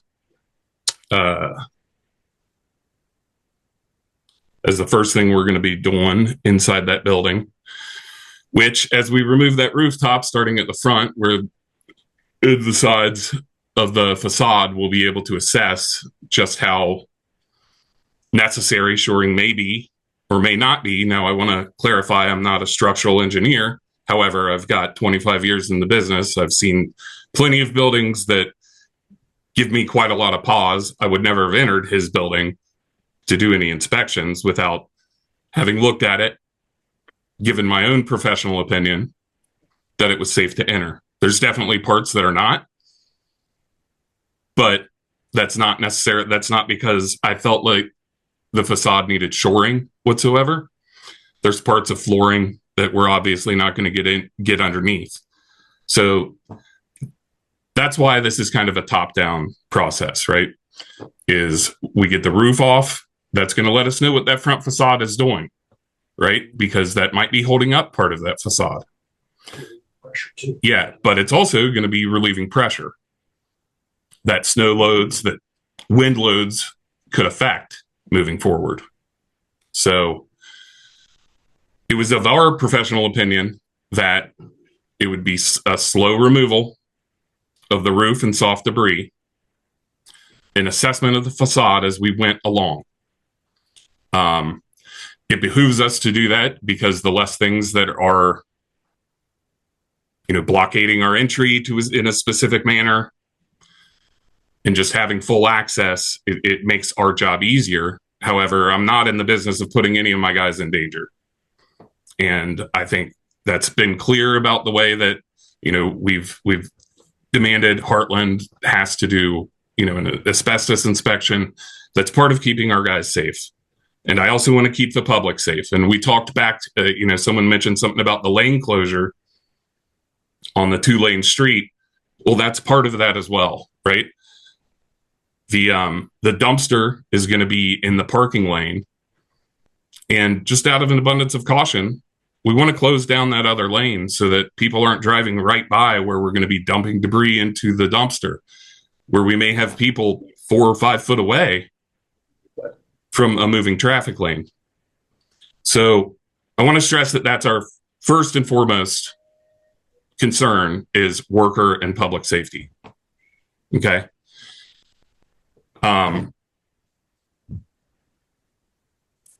Outside of that, like I said, it's something that in my career doing this, I can say I think it's a safe way to proceed. And I think that we can assess the shoring, whether that's with a structural engineer, anything that may need to happen at the time that the roof and the soft debris and any of the floor trusses, anything like that comes out. Yeah, and I think if that thing was going to collapse, I can't believe it hasn't done so already. But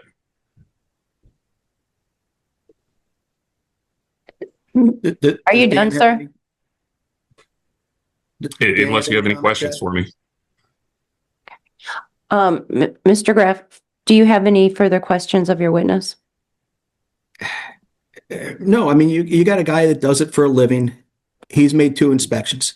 Okay. He says it's ready to go. And Ms. and I would Vacher, ask- do you, so again, if you have no further questions, then I'm going to ask Ms. Vacher, do you have any questions of the witness, Mr. Woolery? No, I do not. Thank you. Does the board have any questions? I do. For Mr. Woolery. For Mr. Woolery? Yes. If approval was given for the 100 days, can you map out a timeline? And maybe describe, since you're not a structural engineer, like who would be assessing the facade as you identified issues?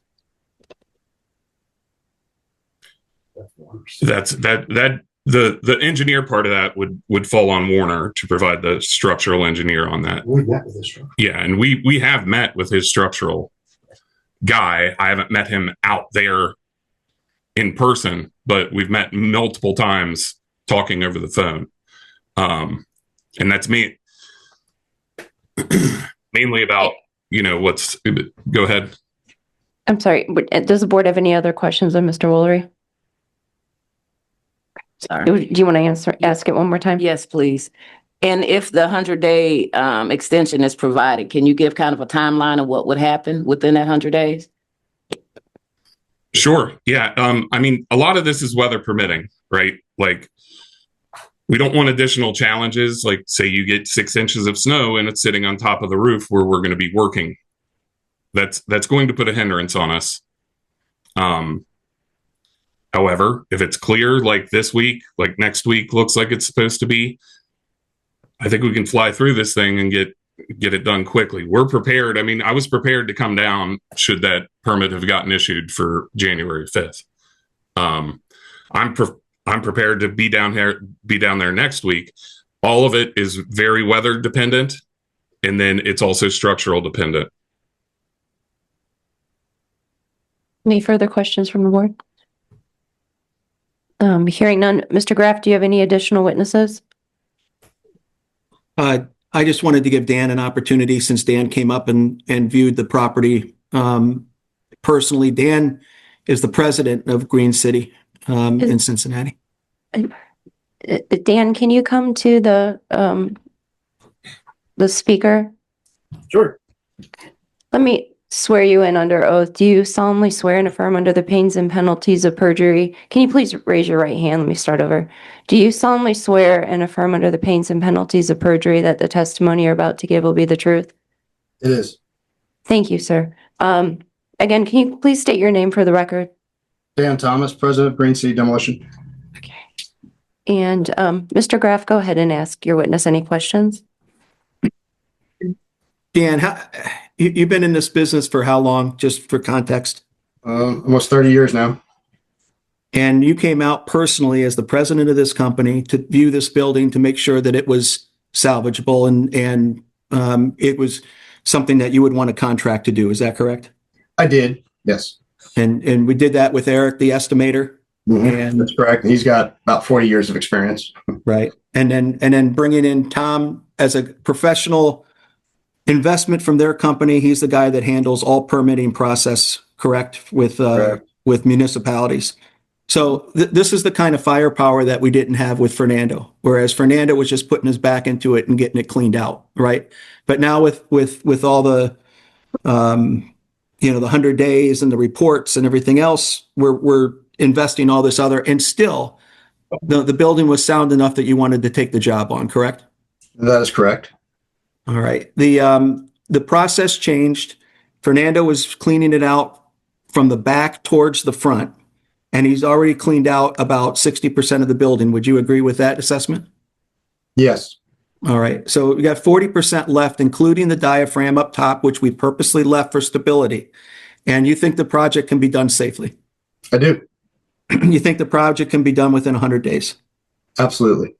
Okay. Is there any reason why we should knock this building down in your estimation if it's salvageable?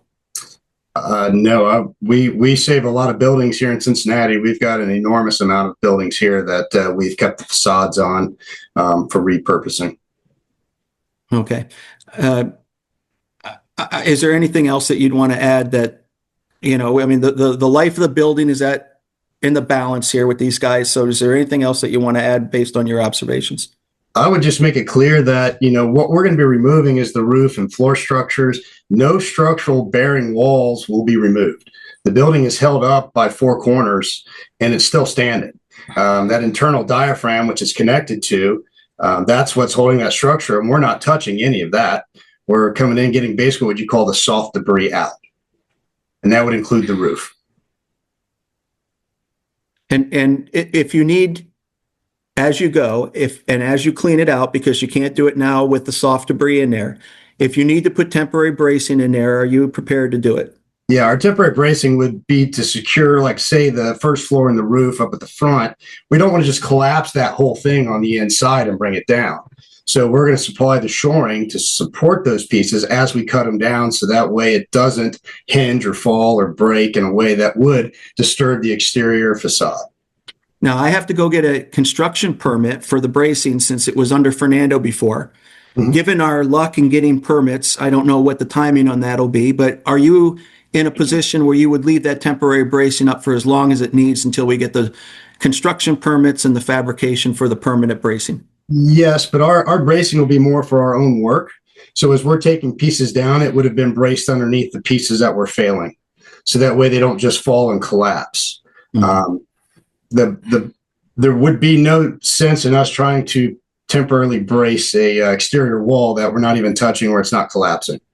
So Understood. there'd be no temporary shoring on those elements. You've seen the reports that I provided to the Board of Works and to Wendy. The designs that we have for that temporary bracing is that Fernando was going to put in. Is that similar to what you would do? The 45-degree angles and yeah, your structural engineer, your structural bracing fellow is going to put that in, correct? Yeah. Well, we submitted something that Jeff Wright had approved, but Fernando had designed. It was like a 45-degree angle, but you guys have your own methodology. And that's for new construction too. I mean, that's not for the demolition process, but yes, that is something that we've seen in the past. That's done. Okay. They usually do it after we're gone, or, if the building is completely unstable and it's going to collapse, it's under collapse, then generally they'll go ahead and put that bracing in beforehand. But right now the building is standing on its own. Okay. I know that John's not here because we didn't know if he would, we didn't know if we were, I didn't even get a notice that I was on the Board of Works agenda.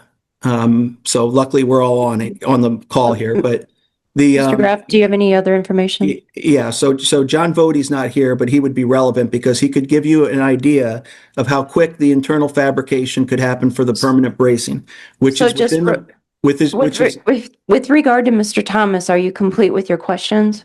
Well, yeah, but I want to ask him to corroborate so it's just not me talking. All right. So just, if you're done with your questions with Mr. Thomas. My gosh, yes, let me give him a question. So he was on the phone with me with John Voddie. Since John Voddie isn't here, John Voddie said that the fabrication could happen within the timeline of the 100-day extension. Can you guys just corroborate that with me, that John is confident that when we get the design from Jeff Wright, that we'll have the permanent bracing, and as soon as you guys clean the building out, we can erect that permanent bracing within the timelines of the extension that we're requesting? That's correct. And he even mentioned he could do it sooner and we would work together. And I offered to even lower some of his beams in for him with the machinery we would have there to make it move faster. Okay. Thank you. I'm done with question. Ms. Bechet, do you have any questions of the witness? So I just want to be clear that and I appreciate very much Green City coming on board. I want to be clear that in fact that you have not applied for a temporary bracing permit of any kind along with the interior demo permit. The interior demo permit was, and this is I just want to clarify. So the question is, can you confirm that you had the application was submitted on the 20th of November? Additional information was requested on December 1st. Additional information was provided on the 29th of December, and that additional information did not include any kind of temporary bracing within the permit. I just want to make sure we're all very clear. Thank you. That question is directed to Mr. Thomas. We didn't put a temporary bracing plan in there. No, we did not. No, our bracing is for us underneath our facility. I mean, we can give you that plan based on what we're going to demo, but I think we're talking about two separate things. You know, you're talking about trying to brace up an entire building that is holding itself up versus what needs to be braced just for the temporary demolition. So, Ms. Fashea, do you have any other questions? No, thank you. Does the board have any questions for Mr. Thomas? I have a clarification, if I could. Just real quick, does the board have any questions for Mr. Thomas? I have one. Mr. Thomas, Mr. Graff has indicated that he said you did 2 inspections, walkthroughs through the building. Did you provide him with any type of report, like a written report on what the inspection findings were? our proposal would be really the only thing, telling him how we're going to do the work and the cost associated with that. Any other board members have any questions? And when was that proposal submitted to Mr. Graff? I do not have that in front of me. My estimator is the one that sent it to him. I'm sorry, I don't know that date. It was a week after your visit, Dan. So again, that question was, any other questions?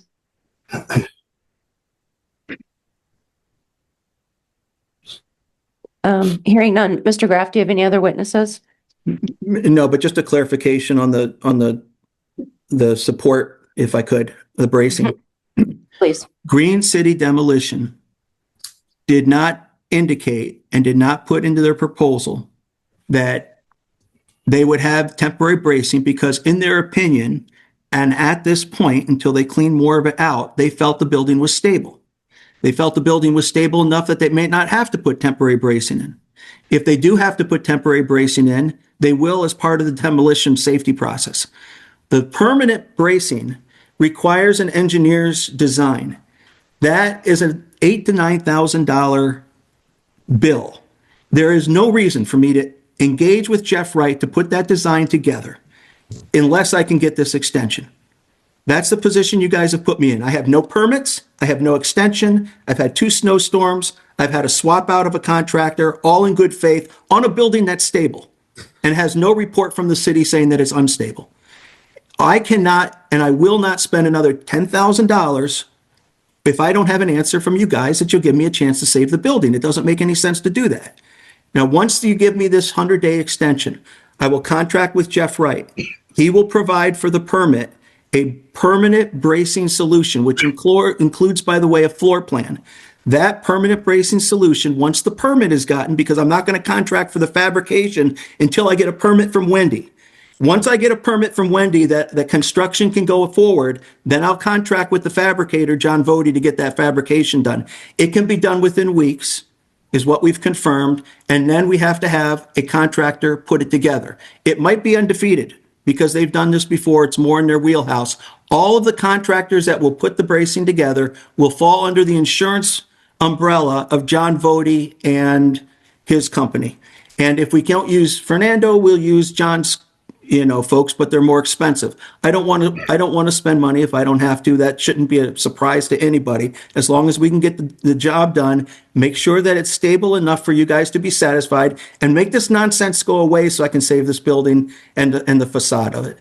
So that's the process. And that's why when Wendy comes up and says, oh, you guys haven't applied for a permit. Well, I don't have any confirmation from you that you're allowing me to save the building yet.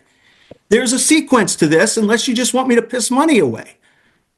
So that's what we're doing. And right now I've got the best team that I can possibly have. They're a professional organization. They all say the same thing. And the city has nothing that they've presented to you in terms of hard evidence and a study that says that that building's going to come down tomorrow. Though if it does, it's on you because I would have had the damn thing done in July. Thank you, Mr. Graff. Ms. Vacher, do you have any rebuttal or would you rest at this point in time? In an effort to be calm and factual, I just want to make the following statements. Undefeated Construction applied for a demo cleanout permit on September 2nd. The permit was issued on September 22nd. No inspection was scheduled by the contractor. It was revoked because the contractor was removed from the project. There was no delay of the interior demo permit in September. Undefeated Construction also applied for a permit for complete demolition of the structure on the 2nd of September. That permit was not processed, pending final determination on whether it would be a partial or full demolition. And it was an incomplete application. That permit has also been rejected because, again, Undefeated Construction is no longer on the project. Undefeated Construction applied for a temporary bracing and floor permit on the 22nd of September. That permit was not processed as it was an incomplete application. It has now been rejected because Undefeated is no longer part of the project. Undefeated Construction applied for a facade tuck permit on the 10th of October. The application was processed but never paid. I will point out that tuck pointing is the last step, not the second step. Undefeated Construction also did apply for an endostructural bracing permit on the 10th of October. Additional information was requested on the application, but none was received. This one had changes requested, and the application has been rejected because, again, Undefeated Construction is no longer part of the project. Green City Demo did apply for their interior permit. I really appreciate their professionalism and their process, including the asbestos inspection, which was done professionally. And I've been in this process a long time, especially on the environmental side, so I appreciate the diligence. No questions there. But the additional information on the permit was only received on the 29th of December. We are ready to finalize and issue that permit, but there was no point in doing that until we had this discussion in front of Board of Works because the 100-day schedule has been the 100-day schedule. In no way has anybody at the city prohibited this process from going forward. In fact, we have all bent over backwards. I am sorry that there are some concerns. I have no doubt about what is being proposed by Mr. Wright. In fact, that's the report I'm looking at. I'm still confused about the sequence of events. That is why the 45-day recommendation was put forward with very specific requirements in order to actually get this done. I would argue that the winters and the snowstorms, et cetera, aren't doing anybody any good, but this process has been going on for years. I do appreciate the diligence on everyone's part, and I appreciate the part of the Board of Works and your patience with all of us as we've gone through this very difficult process. Just real quick, Mr. Graff, do you have any questions of Ms. Vacher? It's been going on for years in good faith and everything above board. We cleaned 60% of the building out and they didn't renew a permit that they said would be no problem to renew. Right. That's the juxt of it. They put a demolition order on it and we shouldn't even be, I would have had the thing done already. So please let me save the building. Give me 100 days to do it to make sure that the weather doesn't come into play. You guys ratified this thing in September, if I'm not mistaken. We had 2 meetings that you deferred the decision. Well, that put us at risk, and now we have that risk. So please just give me the 100 days. Let me save the facade. I got everybody lined up to go. Give me the permits, and let's save the building, please. So I'm assuming this was final arguments, not rebuttal. But in any event, does the board have any final questions of Mr. Graff or Ms. Vacher? Ms. Vacher, in light of this testimony, have you changed your recommendation? The recommendation still stands at a 45-day extension, and it's a very difficult recommendation, if I can be perfectly honest. But it is a 45-day recommendation to actually provide the information that is necessary for the permitting, which has not been done. And I want to be clear that the continual statements that Undefeated Construction just needed to have a permit extension are absolutely incorrect. So I just want to fix that for the record. But we are willing to move forward with a 45-day extension to see progress on this building, and we will work with the contractors as we have. I also want to be clear that Mr. John Vode of Precision, I think it's engineering, forgive me for the name, very viable man who is designing the interior endoskeleton. He's presented here before, made it very clear he did not want to be the permit holder. So we don't have a building permit holder that can complete the permits in question. That's been the critical path problem. That's what we've identified as necessary, part of what's necessary in the next 45 days. Does the board have any additional questions of either Mr. Graff or Ms. Fashea? John will be the permit holder. And you're making things up out of thin air. John will be the permit holder. Mr. Vode made it very clear that he does not want to be the permit holder. 2 months it's been in the report, Wendy. Incorrect. Damn it. Madam President, I will turn the matter back over to you. Okay. That was a lot. Do we have a motion to what would be the motion? Uphold, affirm, extend, modify? Well, the board could obviously grant what Mr. Warner is asking for. Mr. Graff, please. I'm sorry, I keep looking at Mr. Warner right here, Mr. Graff. You could grant what Ms. Fashea is asking for. The board could disregard both arguments and proceed with the order to demo. It's your call.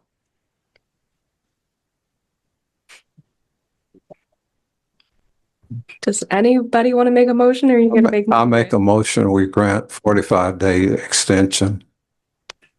I will support that. Can I add to that? Do we do board The 45 days? So not yet, because you've got a motion and a second on the floor, but you may want to do a roll call vote on this. I was going to say, yeah, we'll call the roll on this one, so everybody can be on record. Mr. How do you pronounce your last name? I'm so sorry. Volz, Mr. Volz. Mr. Simmons. Aye. Ms. Smith. Nay. Ms. Moore. Nay. Chair votes aye for a 45-day extension in good faith, working with the new contractor. Hopefully we can get this up and rolling. So I'm assuming then that the board is going to stay this matter for an additional 45 days, and there'll be a continuation of this hearing, and we'll set the date then. Let me try to figure out when your next day is. And I don't know if the board wants to do this as part of your regular meeting or to schedule a special meeting. Amber, can I say something, please? As you guys are considering this? Would we schedule a special meeting to affirm what we just talked about to extend the stay? Well, correct, because you're going to have then another hearing, another status hearing about where you're at, because you've extended it for 45 more days. Yeah. Go ahead. I would recommend a special meeting.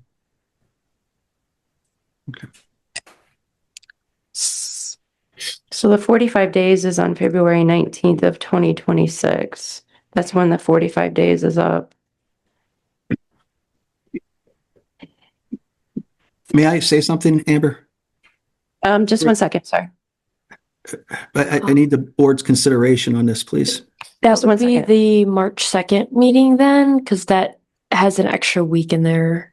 So that would be beyond your 40, but yeah, it's up to you guys. Thoughts of the board?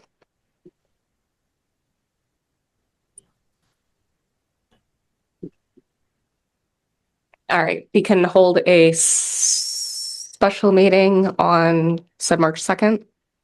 Well, we have a meeting on March 2nd. Or did we want to have a special one on February 23rd?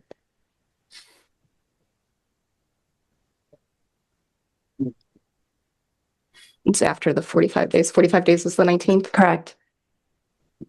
Unless you'd like to hold it on Friday, the 20th, the day after. Yeah, I'm sorry. It'd be a special meeting. 20th is a Friday. And 23rd is a Monday. I'll confirm the availability that day for the council chambers, but I'll let you know. Okay. For the 23rd, February 23rd. What time? 8:30? I'd have to confirm. My computer's dead, so I can't check time exactly right now Okay. for availability for rooms. So if we're having this much difficulty, would it just make sense to do it after our meeting on the March 2nd? Yeah, let's go ahead And do that. and just so that we know we have the date and time reserved? I feel like that's a good idea.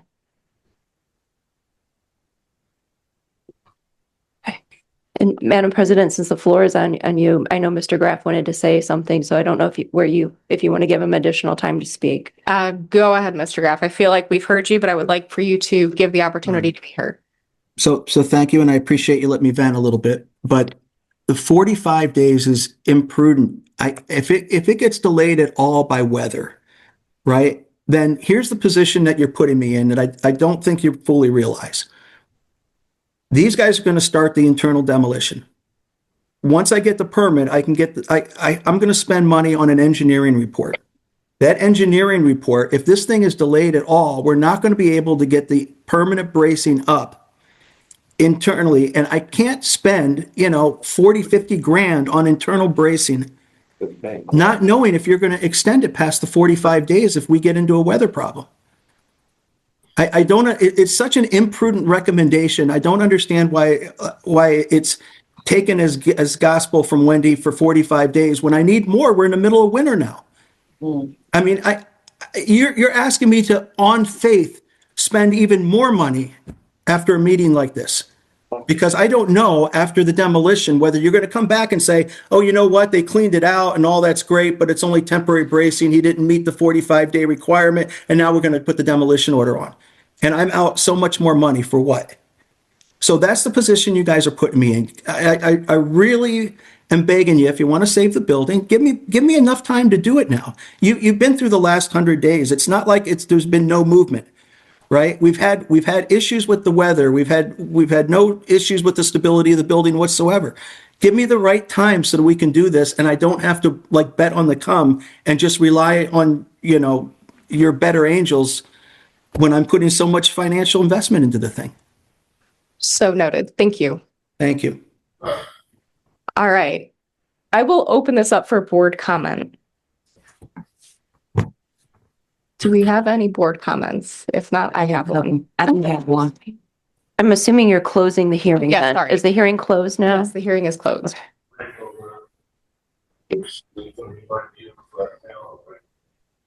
Okay. Hearing is closed. I will reopen it up for board comment. Board comment. Okay. I wrote two things down. Mr. Prespolinski, you're absolutely right. What may not be important to one is absolutely important to others. So I think closed mouths don't get fed.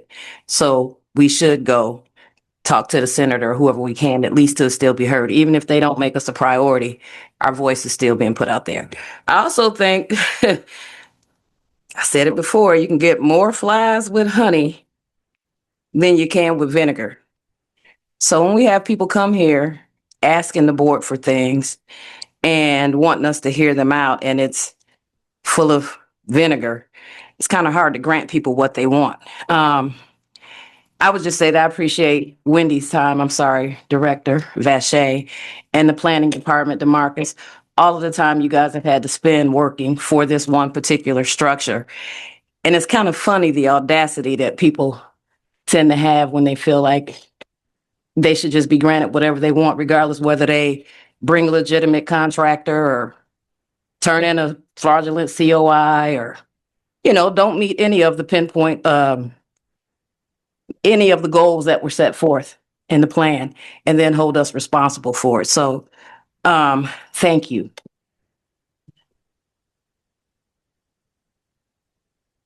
I'd like to address the project and go on record as saying that I the timeline of the 100 days and the processes that were needed to be implemented were not done. They were delayed. There were constant delays by the owner, not by the city.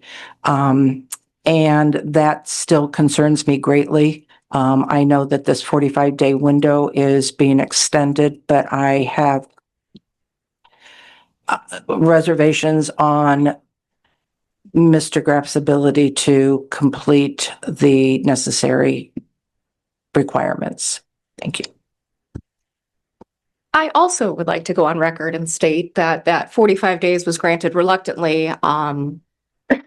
I feel like the Board of Works and the city has been very cooperative with Mr. Graff. We have tried to work with him, and I really don't appreciate this. His contractor messed up, his victim mentality. It's tiresome. I have been red tagged by our city department because my contractor was not licensed in the city. I understand what it's like to be contracted. I understand what it's like to work with our planning department. We've rehabbed several houses under a business in Michigan City. So even though I sit up here and don't say much, I do have extensive experience with dealing with contracts and permits and building for the city, even if it's not so much so on a commercial level. I know how cooperative they have been with us. So I will say that with this 45-day extension, I know my patience will have run out. Just saying. Are there any other board comments? Yes, I recommended 45 days, supporting Wendy's recommendation and the team. All of these expenditures, Mr. Graff constantly spilled out. Hey, that's to recommend that's on him as a property owner. He saw that coming when he brought this proposal to the board. But